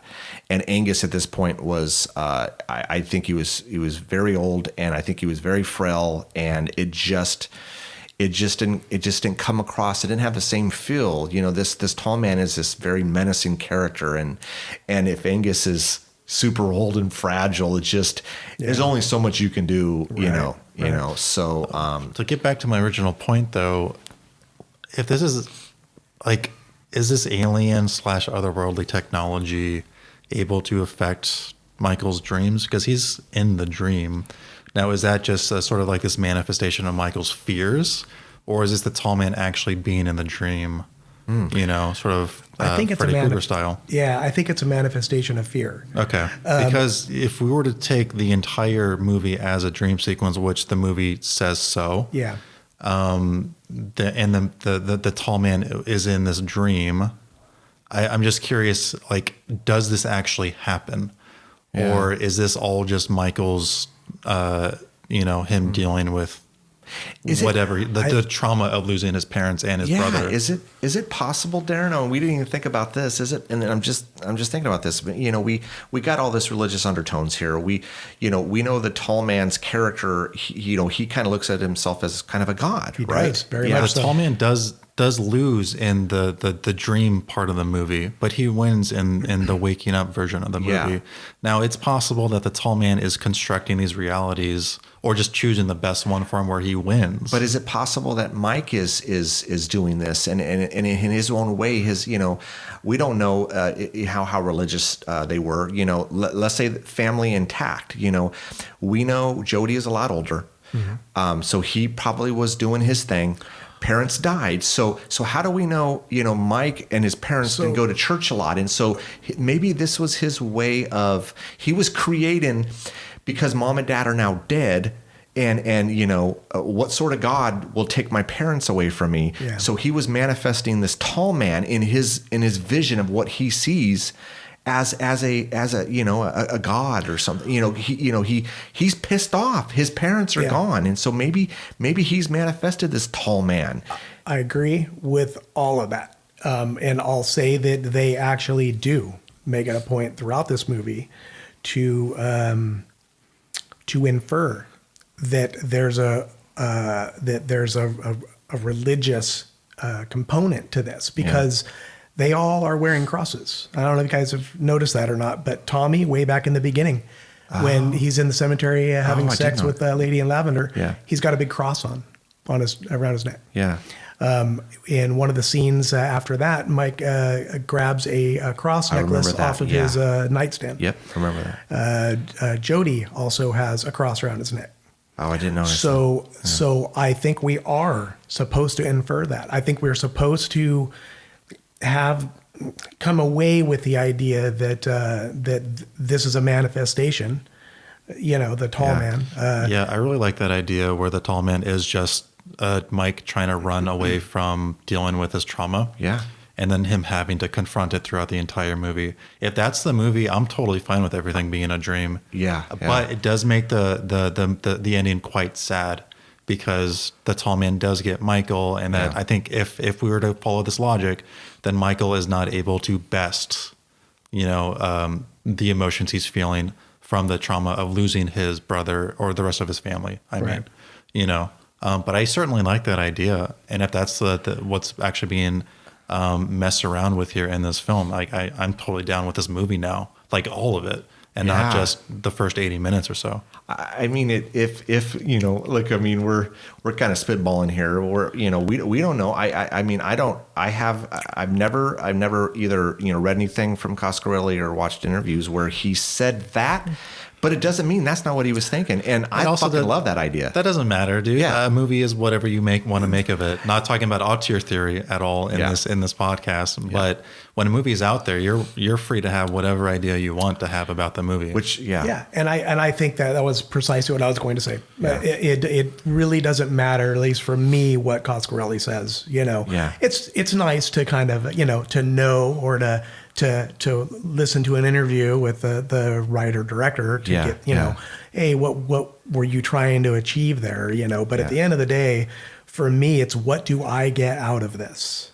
And that is precisely what I get out of this, is manifestations of fear and how you let go of that fear. Yeah, I like this movie way more now. I already liked the movie, but now I'm totally fine with it, even though it does kind of end on a downer now. And it's so far ahead of he's so far ahead of what, filmmakers were doing there. Very much so.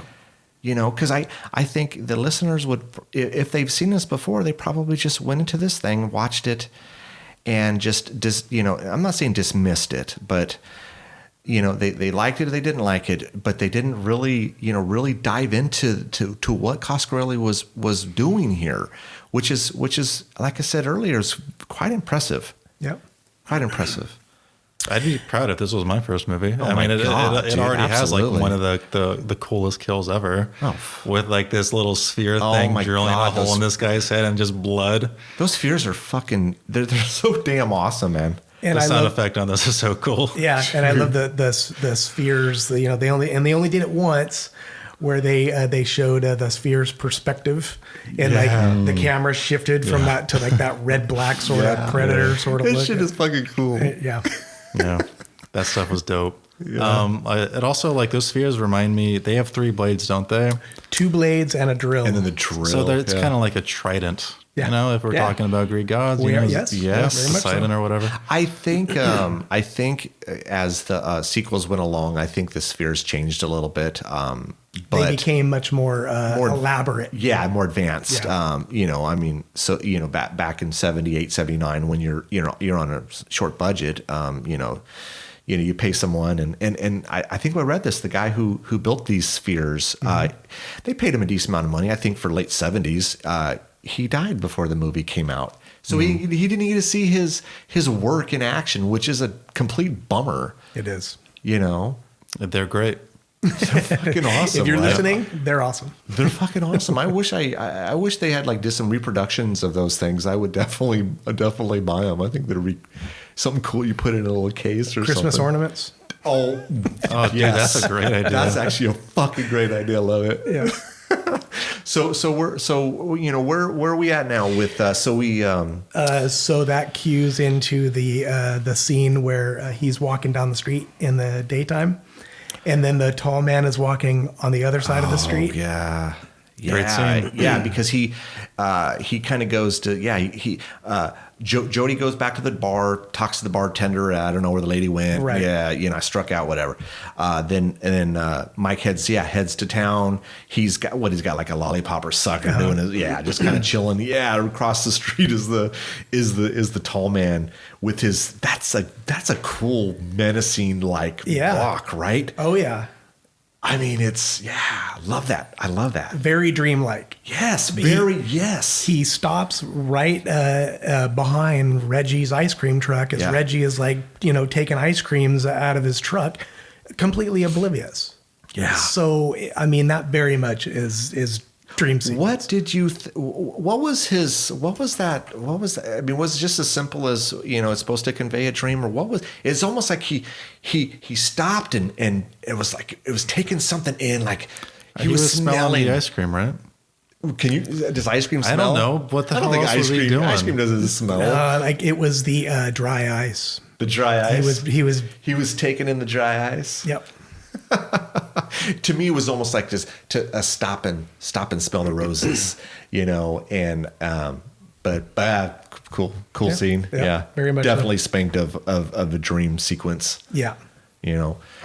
So what happens? What happens here?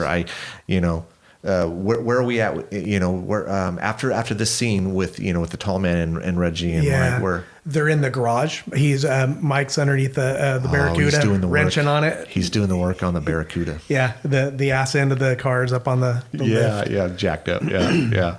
And he hears some noises. Yeah. Does he see the little dwarves? These little. I think he kind of sees them, like a silhouette scurrying around, but he definitely hears them. Yeah.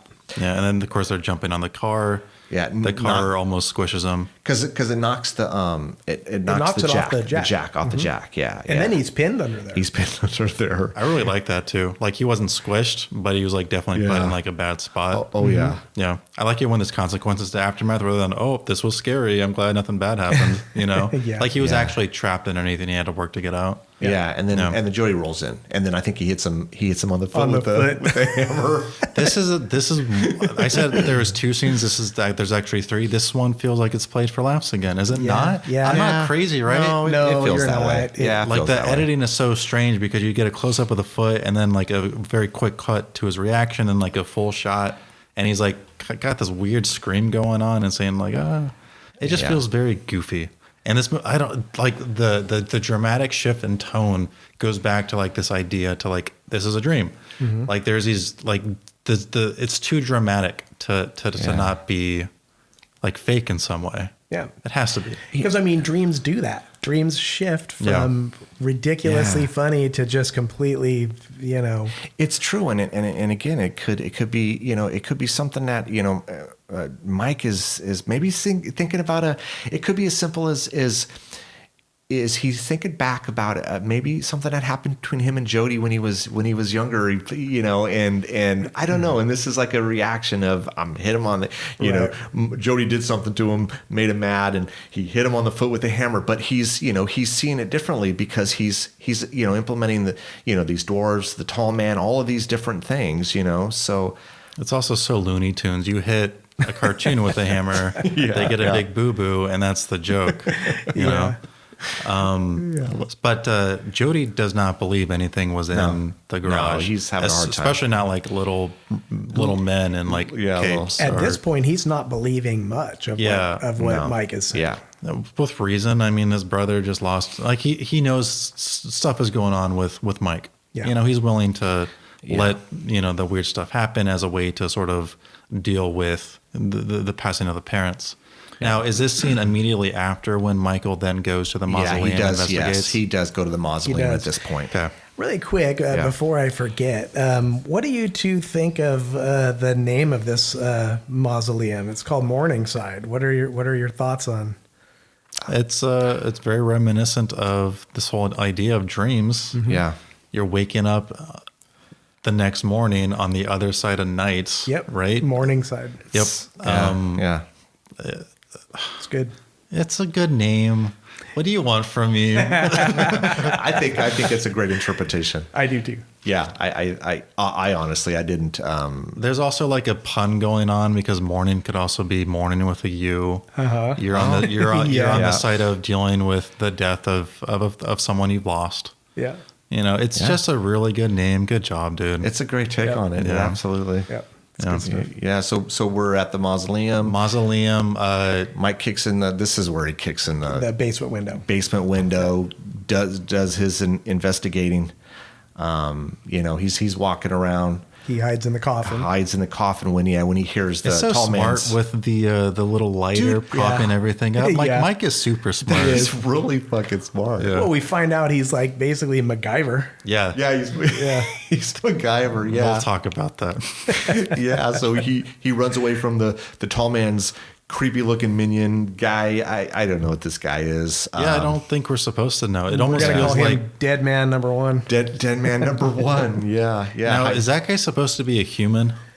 I think he I think Because he gives out red blood, so he's definitely not an alien. is definitely human. He's not been obviously squished down and turned Yeah. into a Yeah. I just thought he was just the tall man's henchman. So this is Yeah. supposed to be like a guy working for him. he's recruited him or something. I don't know. Or some guy that maybe there's like some liaison connection that we don't see where he's able to supply like bodies. Perhaps. We don't know. Yeah. True, because there's a scene later on where Reggie says that there's some girls there that he didn't know who the hell they were. They were still alive, and he let them out. Yeah. So maybe that's what's happening here. Yeah. True. Yeah. There could be like a supply of live people to the tall man. Yep. Yeah. So Mike hides. He's in the casket. Tall man comes into the room with his minion. I don't know. Gives them a look. They leave. Mike comes out. And he's still. He investigates. He's He's walking investigating through the man. halls. Yeah. He's walking through the halls, and then I think this is where we're is this? Are we? We know that he's confronted by this minion. The henchman grabs him from behind. Yeah, grabs Is him, attempting to hold him there. Yeah, and then when we got the spear. The sphere starts coming. Yeah, the spear starts coming because he sees the spear, and then it's coming towards him. It's coming pretty fast, and and he jumps he basically falls to the ground, and the sphere goes past him, which is fucking. I love this part. And there's a part here that I don't know why I just hyper focused on it. It was just really gross to me. That's when he bit the guy's arm.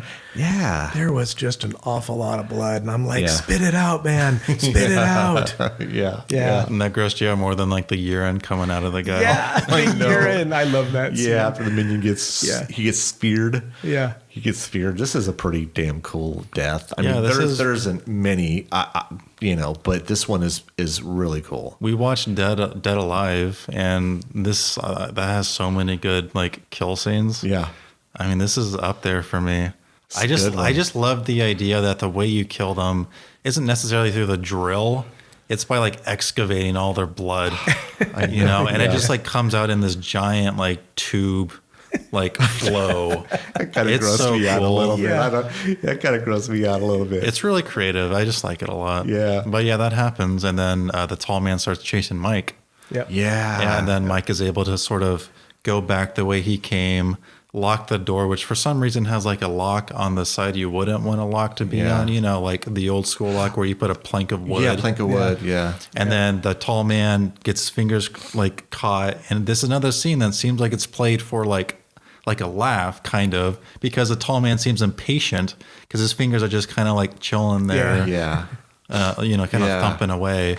And then Mike, the great move. Mike is so cool. Mike just chops off the fingers. Chops off the and then we fingers. get all 4 digits are gone. And then we see yellow blood come out instead of red Yeah. blood. Yeah. Which is kind of like our second big hint that there's something up with the tall man. Yeah.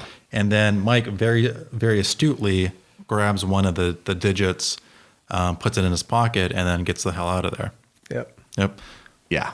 Yeah. Heads back home, tells Well, he falls asleep first. He falls asleep with a shotgun on the stairs. He does. Oh, gosh. And then Jody comes in, sees what's happening, smartly takes out the shotgun, removes every single live shell, and then wakes Jody up. Yeah. Or I'm sorry, wakes Michael up. why Mike? Yeah. Mike. And then I think Michael kind of has a freak out scene. I don't quite remember what happens here.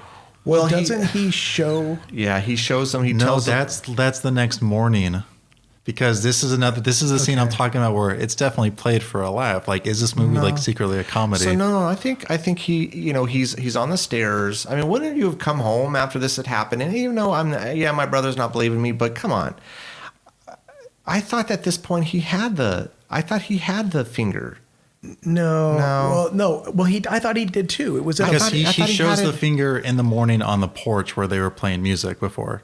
No. He's on the stairs with the box. Yeah. And I- shit, then what the hell? Yeah, it's okay. I thought It's it was okay. at that point. Well, definitely there was the scene on the porch the next morning, and Because that's where he shows the finger, and then Jody very deadpanly says, "Well, I believe you." I believe you now. Right, right. I, for the life of me, cannot remember what occurred after he removes the shells out of the shotgun. Gosh, I don't know. I cannot honestly remember. Yeah, Unbelievable, it's okay. guys. I know. I know. All You three guys of are- us can't. That's okay. I'm That's disappointed okay. in all you guys I know. about myself. I know, right? I know. Well, I mean, we know, he's cut the fingers off of the tall man. We know he's put it in a box. Yeah. He he tells Jody the story, and then shows Jody the box, and the fingers. I always thought the finger would be gone or be something. It would. I'm so happy that it's there. I am too, And nothing yeah. weird has happened with the finger. Yeah. And because like now Jody's on board. Jody's we on don't board. need to play like the song and dance where the brother like still doesn't know or still doesn't believe Michael. Because I hate that. I hate that so much when a character like it goes through so much and he's like, nope, I don't believe you. I'm sorry. Yeah, For some like yeah. stupid plot related reason. Right. Jody just like is like, yeah, all this crazy shit you said, this finger moving and with like yellow blood around it, like that's all I needed from you. Right. We're on the same page now. And then I think Jody's then like, well, I'm going to go to the mausoleum now. And then he brings a Colt. he leaves a shotgun with Michael. Yeah, And he yeah. tells Michael to stay put, right? Which Or he am I never getting- seems to do. Okay. He never does, right? Yeah, for good reason, because Michael knows that we shouldn't be splitting up, dude. I have experience here. We talked about this earlier. Yeah, Why we the did. hell do they always split everybody up? Well, because it's what you did in a horror That's movie. what you do in a horror movie. Yeah. Yeah. I mean, I what you do. can tell you that ain't happening with me, man. If stuff isn't right, I am surrounding myself with as many people as possible. But there was a scene in between that when the finger turns into that weird. Yeah. the ridiculous fly thing with the red eyes. I really do not like this. This is one part of this movie that I find almost a special effect distraction. Because it's all in the acting, right? Yes. Like they were just telling the Yes. actors flail wildly with this denim jacket. Yes. Yes. And It's really I, bad. I feel very bad. It'd be okay if they did something with the camera, but it's really just one long extended cut every single time they do it, Yep. where they just say flail around and then pretend like this fly is very strong. And yeah. yeah, it's goofy. Again, It just didn't work for me at all. This goes back to, is this movie a comedy for me? There's just so many of these like little things that feel like they're playing them up a little too much. Right. And this feels like one of it, because you don't like go away from this scene, like to remove yourself from the movie. Imagine you're making it where you're just not like laughing your ass off at this, Yeah. like this is, it's just so silly. But Yes. yeah, it happens. Reggie pops in. Yeah. They thrown the fly in the garbage disposal, twice, I think. Yeah. Yeah. It's a And very he even resilient fly. stabs in the garbage disposal with the knife. With yes. a butter knife. With a butter though. knife. That was a butter knife. Oh, definitely a yeah, butter 'cause knife. That's really gonna, yeah, and then Reggie comes in, freaks out, and then doesn't Jody end up going back to the So then Jody goes back to the mortuary to investigate. yeah. He goes through the same basement window. Same bit, yeah. Mike tells him, "Hey, look, it's kicked out." Yep. Yeah. There's a creepy dwarf Jawa in there, jumps on his back. Oh yeah, immediately. Let's see, after a little bit of a struggle, he manages to angle his gun in a weird Yeah. way, kind of What is that? Is that some don't know. John Wick way? I don't know. some John Wick way. Yeah. Shoots it, and then I believe shoots it again. Yeah, I Shoots think it a lot. Yeah, He did shoot I think it. It's it like was a full yeah. clip. Yeah, yeah. Full clip, yeah.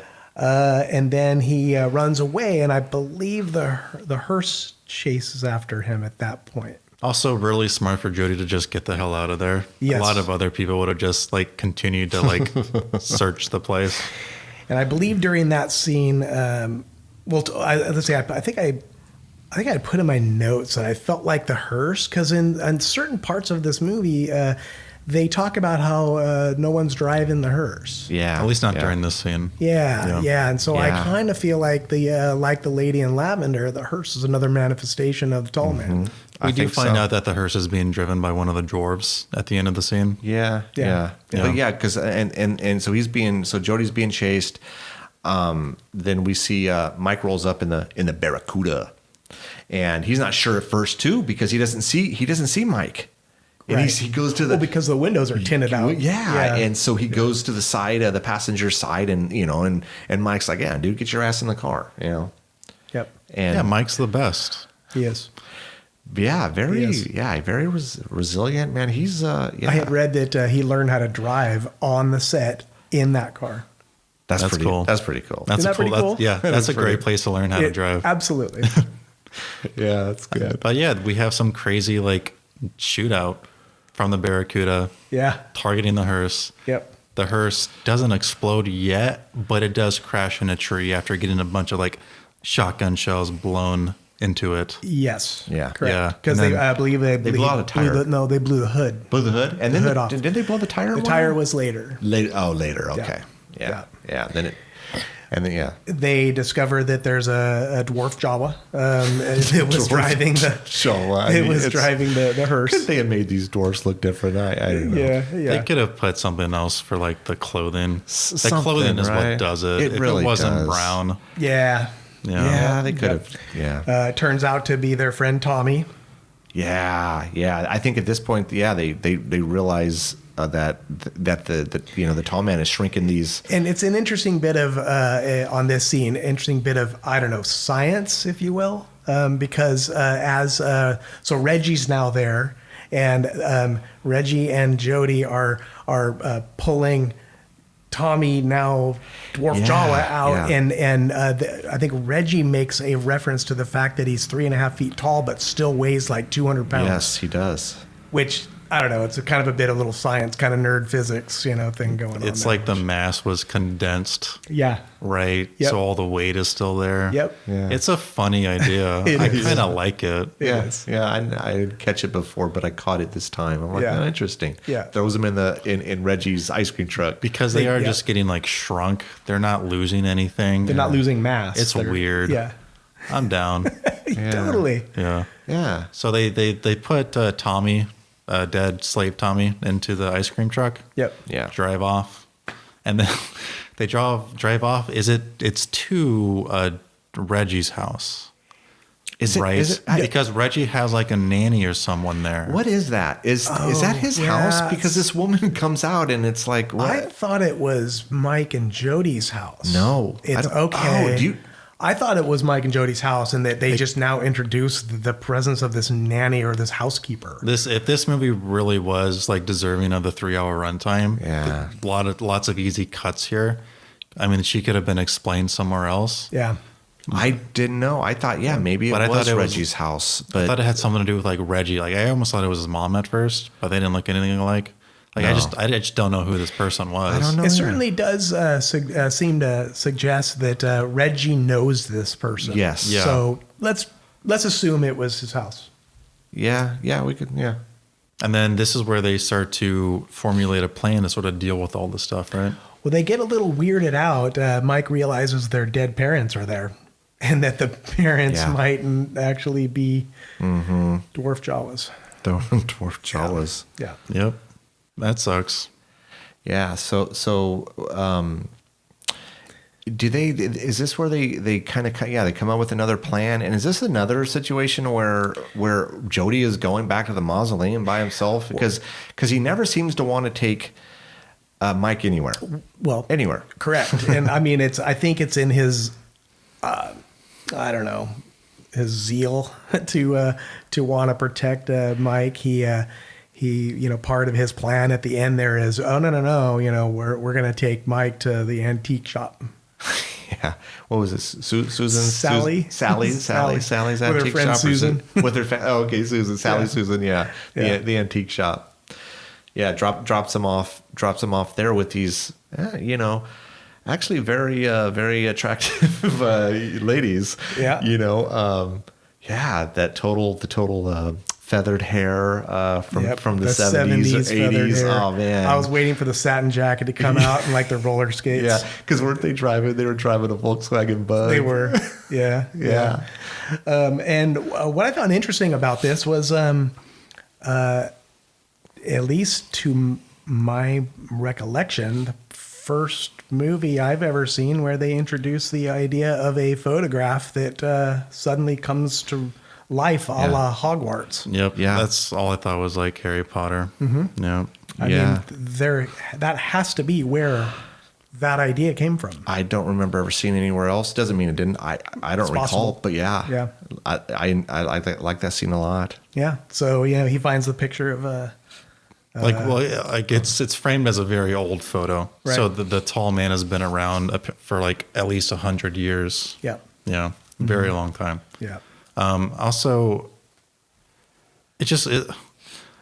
assuming this is all in a dream, and it is, that it's possible that photo didn't actually move, but rather it was just Mike imagining it moving. Yeah. Right? Sure. Yeah. Yeah. Just him being very freaked out by this tall man and thinking that the tall man can see him at all times, Yeah. no matter where he is. True. Dreams or in just a random photo. Right. Yep. So I think Mike is then forcing Sally and friends And Susie. to. Sally, is it Sally and Susie? Sally and Susan doesn't. Sally and Susie. I I just remember I don't- Sally because I for whatever reason I respond to that name, But it's Yeah. they're driving. It doesn't matter, man. I know it these doesn't. characters. You see I them for know. like a minute, they I go know. away. Yeah. Oh, he's like, look, we got to leave. So he convinces them. They hop in the bug. They're driving. And I think this is where they come to Reggie's turned over ice cream truck. Right. So these slave guys must be very strong because in a previous scene we see that Reggie was driving, I think, back to Jody's to meet up with Jody, because when Reggie got back to Jody's, they were then going to go to the mausoleum and then raise some hell. But Reggie doesn't get there because the slave starts making a ruckus and is apparently able to escape the truck and flip it over and, supposedly take care of Reggie in the process. Yeah. So here's a question for you guys. I don't know. Maybe you can shed some light on what you guys thought. In my notes here, I wrote that there's a scene in between this where Jody's sitting in the living room and he lays back and closes his eyes, which suggests to me that Jody is now goes to sleep. Yes. Okay. Then immediately after that, the scene changes to him sitting on a couch in the mortuary halls. Okay. Yeah. Is Jody dreaming, or is this an extension of Mike dreaming? The tall man is walking toward him, then arms bust out of the mortuary walls above Jody and grabs him and pulls him up and through. And does he wake up at that point? The next scene, he's back in the living room. Yeah. And all throughout this scene where they go from here back to Reggie and then the Volkswagen with the Sally and the Susie, Jody seems to have this, I don't know, it almost seems like he's daydreaming. He's got this really hazed look on his face. And I always thought it was interesting. He always has a dazed look on his face. Right? Jody's just like this very cool dude, Yeah. He always like, hey man, nothing's really an issue, right? He just got done smoking a joint. Yeah. I just really like this idea that this movie presents that you can weaponize dreams. Yeah. And even if it doesn't cause physical harm, you can cause like psychological harm. Yeah. You're making them think about a problem or think about something that might frighten them. And for Jody, it's confronting whatever the hell's at the mausoleum. Yeah. And if you take this whole movie as a dream sequence, then you can sort of think about it as the tall man just is invading everyone's dreams. Yeah. And that's his way. And it's part of his process to get these people into slave labor. Mm-hmm. I don't know exactly what it's accomplishing, but it's happening. Yeah. That's kind of all I have to contribute for that specific point, that the tall man is just able to weaponize dreams in some fashion. Yeah. Yeah. So we know Reggie's the truck's turned over. Reggie's gone. Mike comes back to the car, Susie and Sally. I mean, Well, he investigates, he sees that because Michael was there when they put in the Jawa into the ice cream truck. Darren said it 5 times. It's now sorry, more man. funny because I said it. I know. It cracks me up. But, the Jawa was able to take out the lock from like inside the truck, and escape. So he knows that Reggie's probably dead and that Jawa has escaped. And so he goes back to the buggy where the 2 girls are. Yeah. And then he gets in the car, and then that's when they get attacked by a couple other Jawas. The slaves. Yep. The dwarves. The mini We're going to call them slaves. Jawas from this point forward. Okay, all right. So, so they're attacked. They're taken, and then Mike heads back home. He books it. Again, huh? He books it. He just runs there. Right? He gets back home, and of course, Jody's there chilling. Tells him How long was he gonna wait? I don't is know. my question, because how long has he been there just sitting around? Well, it's not going to take you happening. like Reggie hours to come back. At what point do you just start to figure out what the fuck is going on? Yeah. Or just go to the mausoleum? Anyway, but Mike does make it back, and then this is the scene where Jody locks. He Mike locks into the room. Locks Mike in the room. Puts the screwdriver into the frame. Now this is like one of those like old school ideas that maybe you guys were familiar with, but I've never fucking seen this where you're able to lock a door with like a screwdriver. Okay, I have not seen that either. Okay. And all of my history. I've Yeah, not seen I've that. never seen it. I actually, when I watched that scene, I questioned that. I'm like, would that actually work? I think it would depend on where the door is opening from. Yeah. Because maybe you're able to sort of lock it in place if you can't push it open. Yeah. Well, don't I know, thought though. maybe like, okay, as the door is starting to swing out away from the jamb, Yeah. if you cram a screwdriver in there, now the door no longer has the clearance and it just Yeah. gets caught on the jamb because you've now, Yeah. I don't know. Yeah, I mean it's convenient. I mean now he can't, Jody's gonna leave. He doesn't want Mike following him. But did you notice that? And did you notice on his wall? So on Mike's in his bedroom in his wall, he had. I don't know what it was. I don't know if it was a cork board or what it was. It was a but cork Was it cork board? Yeah. On the cork board, there were a couple flyers, and there was one, and we couldn't make out what the image was, but we looked closely. It said "The Great American Dream." Again, it could be absolutely nothing, but I don't think so. I think that meant something. The key word there being dream. Yeah. And then there was another one. It was a hand. It literally looked. Well, it was on the corkboard. It was on the corkboard next to this other. Just a hand. Yeah, just a hand. Oh, was it the same red print that the psychic had? Oh, Oh, maybe. yes. Oh. Yep. That's See, what it was. Yeah. And we know the hand is kind of important. I mean, we know that the tall man is, his fingers have been cut off, and then after Mike goes all MacGyver on us and what is he takes that shotgun shell and I mean, pin you have the hammer. Just slam the door a couple times. I know. But, true. I mean, it's cool. How does that work? Is the tack somehow creating a spark to ignite the So gunpowder? There's no fucking way that's happening. So Please. I think the idea is the tack is the what do you call it? The pin Yeah. that would be in a gun. But you ignite the gunpowder. That's what's happening in a gun, right? Well. So the pin hits the there's a charge. Okay. There's basically a charge That makes more at the sense front then. end of where the pin actually hits, and that's what starts the reaction. So you think this is possible, right? I think it's ridiculous. I'm not even sure that would even occur. This is no like way. How do you get the tack? This is some Mythbusters through the stuff. metal? this is Breaking Bad shit. Right? The back of the shotgun shell is metal.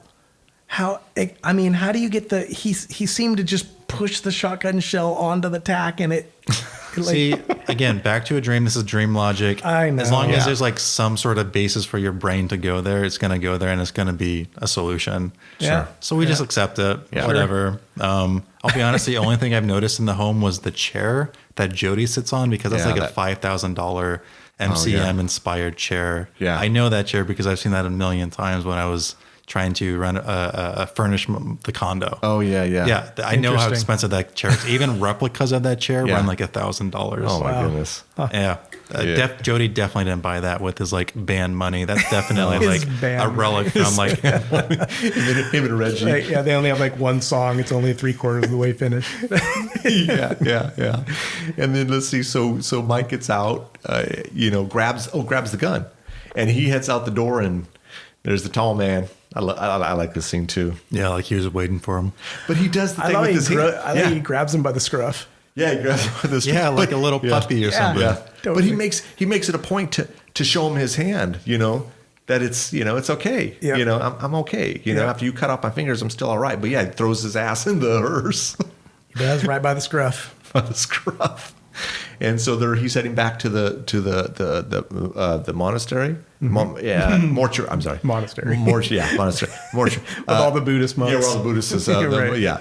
He's heading back, and I think Mike takes. He's trying to get out. Takes the gun. He does. He shoots the back window, Yeah. which gives him his escape route, and then he shoots the wheel well, or There where it the is. wheel Yeah. he thinks would be. Which Yeah. Good shot. Why man. not just shoot the tall man in the back of the head? I know. I was thinking that. Well, we know, but I mean, come on. But we know. That, No, you try it I at the don't very know. least. I guess. Maybe Yeah. he doesn't want the hearse to go out of control, and flip over. It's And, As true. opposed to like shooting out the tire and quickly escaping really fast.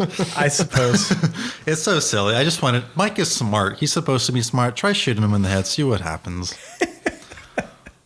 Yeah. Yeah. He gets out though. But yeah, he escapes, and the hearse explodes. Hits what is it? Hit a tree He or hit something. like a telephone pole. Telephone or some pole. kind of Yeah. something. Yeah. Immediately And then- explodes and Tall Man is supposedly dead at this point. yeah. We have no reason to think he's not dead, right? Yeah. Except for him being a tall man. come on. Yeah. First of all, it's a horror movie, so we know he's not dead. Yeah. So But Mike should think he's dead. He blew up. He's on fire. Yeah, he blew up. Then he makes his way to Back to the mortuary. And this is where everyone just kind of conveniently reconvenes, right? So Yeah. there's a scene where Jody goes and pulls the parents' coffin out, and he opens it up, but he doesn't want to look. Yeah, he doesn't want to look. He yeah. just and he shuts the coffin and is like, yeah, Jody's a smart dude. Like, this isn't going to make you feel better knowing. yeah, Yeah. exactly. Yeah, good on you, Jody. That's some good shit. Yeah, but Mike gets back to the mortuary and but he sees he walks around and he sees the casket and that's because Michael can't escape his past trauma. Yeah. He just can't. He has to confront it, and he has to keep mourning over it, and he just can't get over it. yeah. Notice his parents. No one's in there. And he's just gonna feel bad again. More reasons to feel bad. Yeah. So then doesn't he finds Jody. Then there's a scene of the sphere. With the sphere's perspective, the whole red and white perspective. Yeah, that's This is some pretty Terminator shit right Terminator. now. This is a Yeah. total. But also when, Terminator, Predator stuff. But Jody also has his action hero moment where he just takes the shotgun. That is actually a pretty badass scene. It Dude. is a pretty cool scene. One shot, dude. That's Yeah. all he needed. Yeah. And then he he grabs his brother and shakes First of him all, a little did you bit. see that shot? That was a pretty good shot. Now, Right. I like that a lot. Yeah. Again, this movie feels just so strange. I think it now that we're talking about it, it feels very intentional to have these changes in tone kind of happen frequently but sporadically, or I'm sorry, quickly but sporadically, because this is your action hero scene in this small horror, psychological horror movie. Mm-hmm. It's so out of place, but it happens. Yeah. It has to be because it's fake. Yep. It feels like Yeah. a movie, and I think it's supposed to feel that way. Yeah. Yeah. Yeah.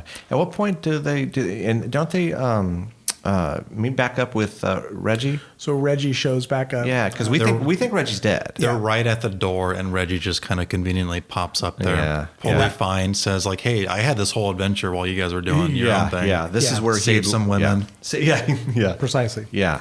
Yeah, it was there that I started to really fixate on those the seven godheads above the door. Yeah.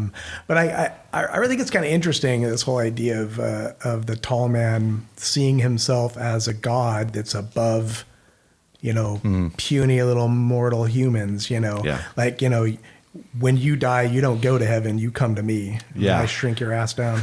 Yeah. Yeah. That's exactly what he's doing. Yep. Yeah. Yeah, he has agency over their entire lives, both before and after. Yep. Yeah. Yeah. So they get to the door.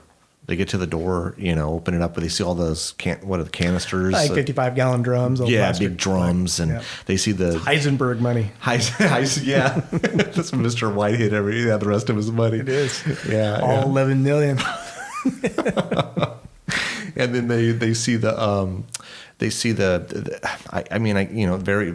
very similar to the tuning fork. They got these. Yeah. It's like I don't know. They look like almost like metal poles coming out and. Yep.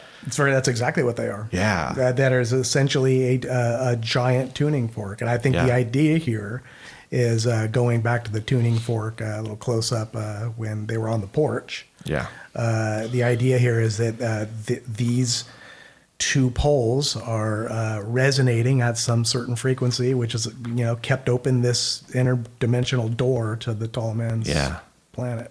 Yeah. And then they go to kind of, take a look and this point, Mike. So Mike is over there at the doorway, the two poles. Yeah. Reggie and Jody are still over looking at the drums. They're looking inside the drums. Yeah. And I believe Mike turns around and his hand kind of goes through the doorway, and that's when he realizes, what the fuck? Yeah. Yeah. Then starts messing with it. Yeah. It puts his hand in and out, and then falls through and kind of just almost like he's hovering there and sees this this other dimension or planet, and it looks like just desolate. It's like rocks and these slaves, and they're walking in just almost like a path. They are. Yeah, they've got a bunch of the 55-gallon drums already. Yeah, and they're just walking in a line, just pushing these barrels. And then I think Jody grabs him. Correct. Yeah, grabs him, brings him back. Yeah. So I'm sorry, I was spacing out. I was just thinking like the tall man has such a good business here. He's like literally just like printing money, because it seems like he has a monopoly on like the slave market. Yeah. You know, like having direct access to Earth, getting like hundreds of bodies apparently all the time. Yep. Dude, he must be raking in the money. Assuming like this is his whole enterprise, it's possible he's just like a middleman or like an employee. But if not, this guy's got it made. Yeah, he's even having sex on the job, dude.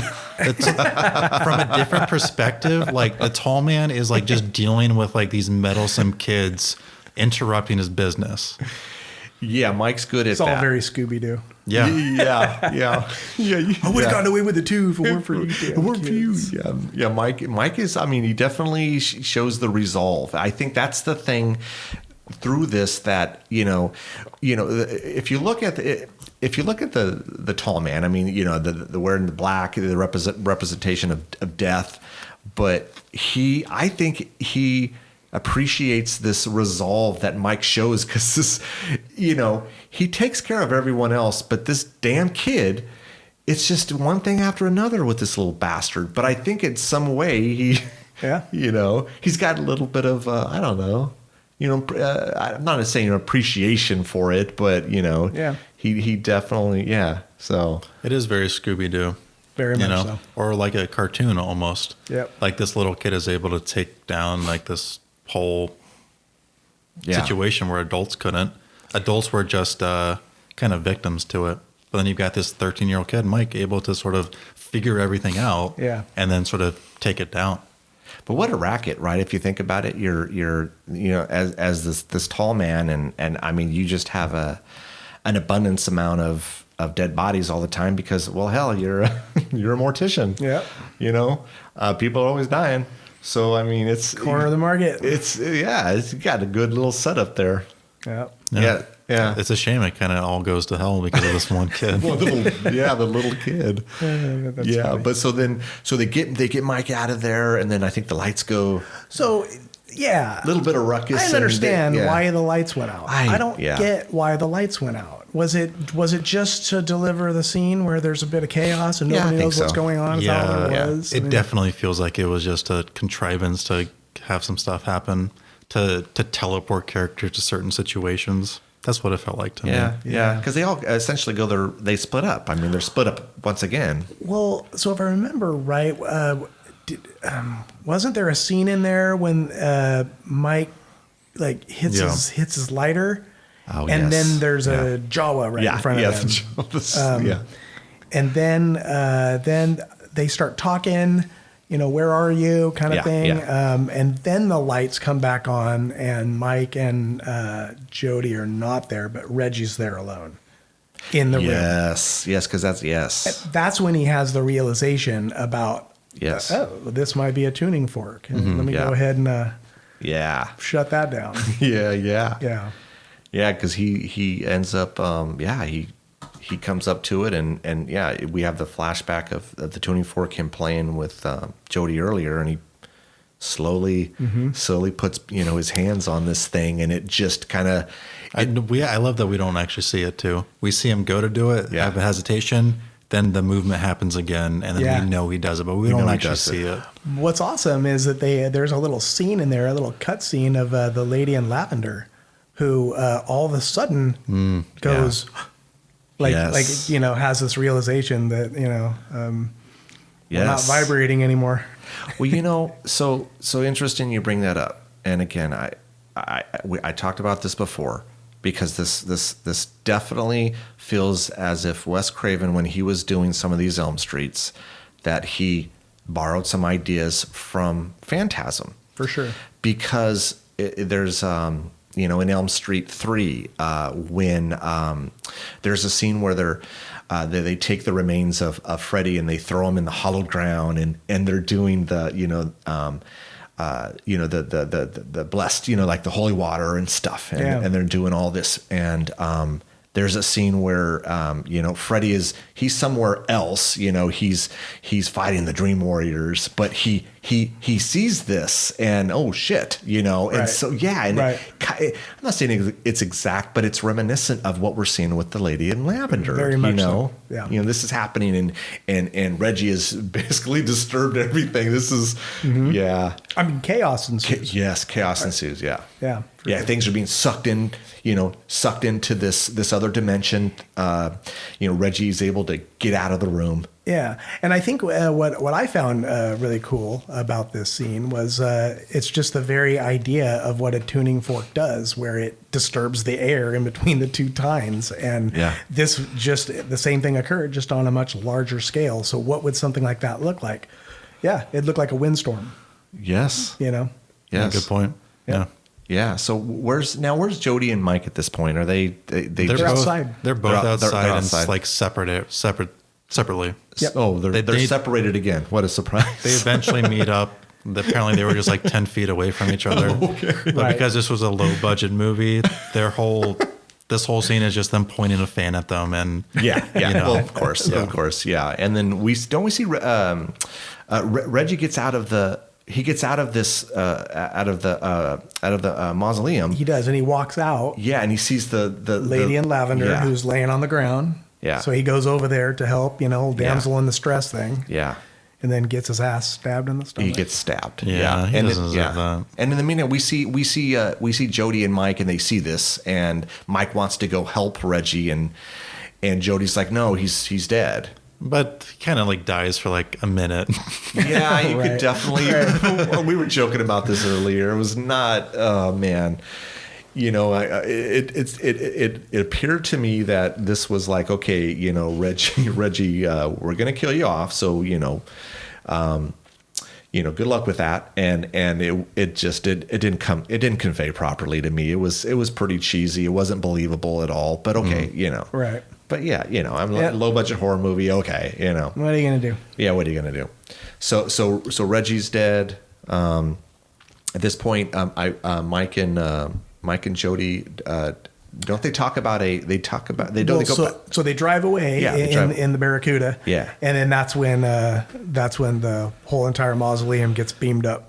Beamed up. That was a little cheesy, huh? As effects go, it could have been better. Yeah, it could have been way better. I did like what they were trying to do. There was a disruption in the gate, in the doorway, interdimensional doorway, and apparently this whole mausoleum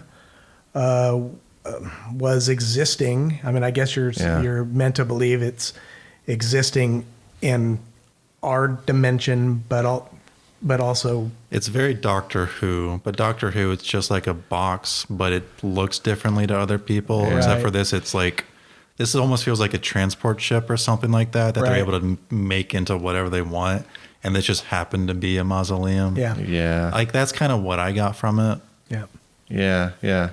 So they don't they head back? Did they head back home? Yeah, they head back home again, right? And then hash out the plan. Hash out the other plan. Mine shaft. Yeah, a mine shaft, and I'm sure they're going to separate again because they don't leave the car. This was kind of cool because Jody is just kind of framed in black while they're talking about it, and that's where he reminisces about the 1,000 foot deep mine shaft. Oh, and that's the plan. They're going to get him in there at some point. And yeah, they do split up. It's just Jody preparing the mine shaft. Yeah. Right. And then I think Michael gets ambushed again by the tall man. He's back at the house. He actually doesn't he see the he's closing the windows in the living room, and he goes and opens the curtain, and the tall man is standing in the window, and then like punches through. Yeah, I would be pissed at this kid too. Yeah.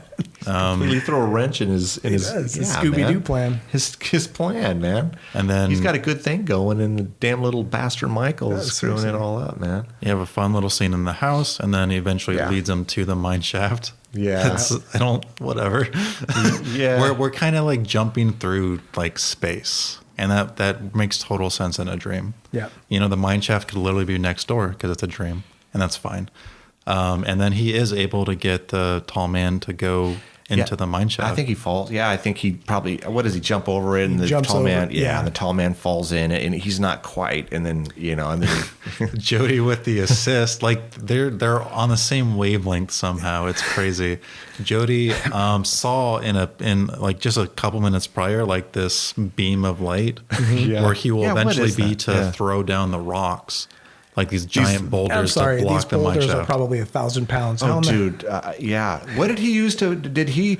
We just saw him up there. We I just mean, see you him. would almost need I don't know, some sort of A backhoe? Yeah, to push a car. I don't know, to push it down. I mean, Yeah. these things are enormous. Yeah. Again, if we subscribe to dream logic, I mean, Jody, it doesn't matter. Yeah, Yeah. no, it It just doesn't. happened. Found a It way. just happens. Found a way. It, Yeah, it happens. or- yeah. But yeah, they were right on. I mean, it was like a perfect cue. It's like he falls in, boom, here come the boulders. And this is how you wrap up a movie really fast, or this is what happens in a dream. Right. Yeah. Yeah. So I think at this point, And the movie's done. We don't need to talk about anything else. It's a really good movie. They deserve this triumph at the end, and they're just going to live happily ever after. Jody and Michael. they always yep. Through this trial, they have gained a newfound respect for each other. Jody's not going to move away. There's comfort now. There's Yeah. trust. It's trust. Yeah, but we know better than that. Oh, It's a this is where I it's a stopped the horror movie, right? Yeah. You didn't watch the rest of it. No. Now, so what happens? Jody Mike gives said- one of those like 80s like fists in the air triumph things. Yeah. Is this where like Michael Yeah. immediately wakes up? Is that what happens? Well, because we see him in bed, and then it almost looks like he falls asleep, but then wakes up or something. I don't. No, I think we're meant to believe that because the next Okay. scene is him just in bed, and I think Yeah. then it's just he wakes up. wakes up and yeah. And it turns out, I mean, now he's downstairs, in the living room. I don't know, they're eating s'mores or something. I don't They know. got the in fire going. front of the fire, which was whatever. Okay, but yeah, talking with Reggie. Uh-huh. So we know Reggie's not dead. Yep. And Mike definitely looks older in this scene, but that's irrelevant, I guess. And then they're talking. Reggie tells him, Yeah. "Look, man, it's a dream. It's a dream, man. Like Jody died in the car crash. I think he died like early. Yeah, I and- inferred that to like he died in the same crash as the parents. See what's fun? I don't know though, because it's possible, but I thought he said he died a year earlier, and we think that the parents had died 2 years earlier. But again, I guess Yeah, because I think Jody dies in 78, and I remember Jody being like 24. That part's not relevant, but I think the movie takes place in 79. because Yeah. it's when he goes to visit him at the where at the cemetery, where Jody is buried. It's not, we know it's completely different than, let's just say, where the parents were kept. So they never actually say how the parents died. I thought the parents was a damn car I accident. thought it was a car crash too, Yeah. but I could just be mixing things up. Yeah, no, I mean, I do remember Reggie saying it was a year earlier, and I thought the parents were a couple years earlier. But again, if this is all Yeah, They're dead. They're dead. they're all dead. Turns And- out Reggie, the ice cream man, is his guardian. yeah, Which is sweet, honestly. I like that idea. yeah, I do too, because I like Reg. Reggie's a very likable character. Yep. And you actually like him more as the sequels go on. He's Reggie actually really shows good. up Oh yeah, in the Reggie's sequel? oh yes. yeah. Oh, he's cool. On the sequel, Yeah. they have this whole. There's like a quad barrel shotgun that they Yeah. like. He's pretty badass, Oh dude. yeah. Okay. It's Yeah. very Army of Darkness. Yeah, Like, yeah. Oh, really? Oh, yes, Yeah. That's yes. piqued my interest. Yeah, it's pretty Yes. cool. Yeah. I do like Reggie's a little road trip pitch. Yeah, yeah. I'd Reggie jump just on seems board like a that. cool dude, and too. Okay, well, okay. So then we immediately go to Michael going back to his room to prepare for the road trip. Man is in the mirror. The tall pops man, out, yeah. pops out. Michael gets like taken through the mirror. And of course, a mirror can be a gateway to another world. We see that a lot in Yep. all types of media. Yep. So that's particularly relevant. But yeah, Michael is apparently dead. he dies. Well, and is this not reminiscent of Nightmare on Elm Street at the very end? Oh, that is absolutely Yeah, where Wes absolutely. Craven got that idea from. He had to have. He had to have. Yep. When in the end Yeah. of Nightmare on Elm Street, where the mother's pulled through the door. Yeah. I mean, it's So, I mean, at the end there, where everything collapses, and now we're left with questioning our senses. Yeah. The phantasm. The Fantasia component of the Phantasm. yeah. We had our Phantasm moment in the living room when we just are told it's now all a dream. I see. Yeah. So now we're at Phantasm mode until he goes upstairs, and now we're back to Fantasia, where we are trying to interpret what we're seeing. Does that mean this whole podcast has been the phantasm, trying to come to a conclusion on And what the fuck this movie was about? What That is podcast? exactly. what podcast are you talking about, Donovan? Oh, right. You guys aren't here. What's funny is I There really is no spoon. There is no spoon. now there's like this philosophical idea called slopsism, and excuse me if I'm not pronouncing that right, where the entire universe is really just filled up with copies of yourself. Or I'm getting this mixed up, and slopsism is the idea that you're the only one that exists, and everyone else just kind of doesn't, or they're Oh yeah. I'm getting my shit mixed up. I'm very, very sorry. That's But okay. if I wouldn't be surprised if Don is messing along with this idea that Yeah. like if this whole thing is a dream, then Michael's really just experiencing himself in different manifestations over and over and over again, and he just can't really sort of come to grips with that. Whereas Yeah. the tall man is the antagonist. That's the Michael that will just not let things die. You know. Yeah. Yeah. Yeah. So I mean, as a whole, I mean, we've all talked pretty positive about this thing, which is good. Is this something that you think you would recommend to the listeners? It's a good movie. This definitely falls in but the ending is just kind of whatever for me.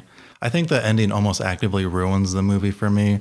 The fact that we've talked about it and have discussed a few ideas kind of makes the ending better for me. Yeah. As opposed to Happy Birthday to Me, which is just awful, and actually actively ruins the movie. Yeah, it does. I'll say I have a greater appreciation for this movie and its ending, having talked about specifically Phantasm and Fantasia and those two ideas, and of just kind of spitballing or coming up with some wild theories to maybe make that ending make a little bit more sense, which makes it at the very least more fun for me. Yeah. But this movie is definitely worth watching, if only just to be well versed on horror movies, because there's a lot of ideas that are being pulled from this movie. Absolutely, it's definitely it definitely is different than some of the stuff we've already talked about, and the fact that it between that the release of Halloween in '78 and then the height of the slasher in '81. I mean, there was a kind of the golden era of slasher. This definitely is not like those, which is a good thing, because look. I love slasher movies. There's a ton of them. Some good, some bad. Yeah. This is as a completely kind of fresh idea, on the horror genre or the horror take, and I would say absolutely go check this out, and definitely check it out after you listen to us, because I think you'll have a better appreciation for this movie and what Coscarelli was doing. Yeah. I would say go into it not viewing it through the same lens as a horror slasher, because if you do, you will be disappointed. There's not a lot of death scenes. There's you go into this movie with the idea of diving a little bit deeper into the inner meanings behind. Which is good, because I like movies where I like movies where I can just not have to think. And I know there's going to be some people getting killed, and there's definitely some cool killings and this and that, and I don't have to think much. Yeah. But I also like when I can rewatch something like this, and I can really we really sit down and analyze this and go, damn, this is what Coscarelli did was pretty ingenious. Right. I definitely ahead of his time. Oh, for sure. I don't know if he gets the recognition for doing this, but he should. Yeah. So Well, cool. Well, I think that's going to do it for today's episode. Definitely want to thank Darren for joining us. And, Thanks for having me, guys. Thank you, Darren. Oh man, absolutely. And I think we need to have him back and talk Hereditary. I would love to talk about Hereditary. I think we need to. What do you think? Yeah, absolutely. That's a great idea. Yeah. I'm here. Well, cool. Well, thanks again, and join us here back next week when we're going to be talking about 2003's A Tale of Two Sisters.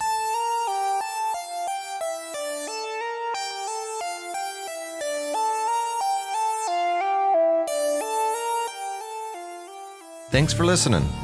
Don't forget to follow us at both Twitter and Instagram at Ear for Fear.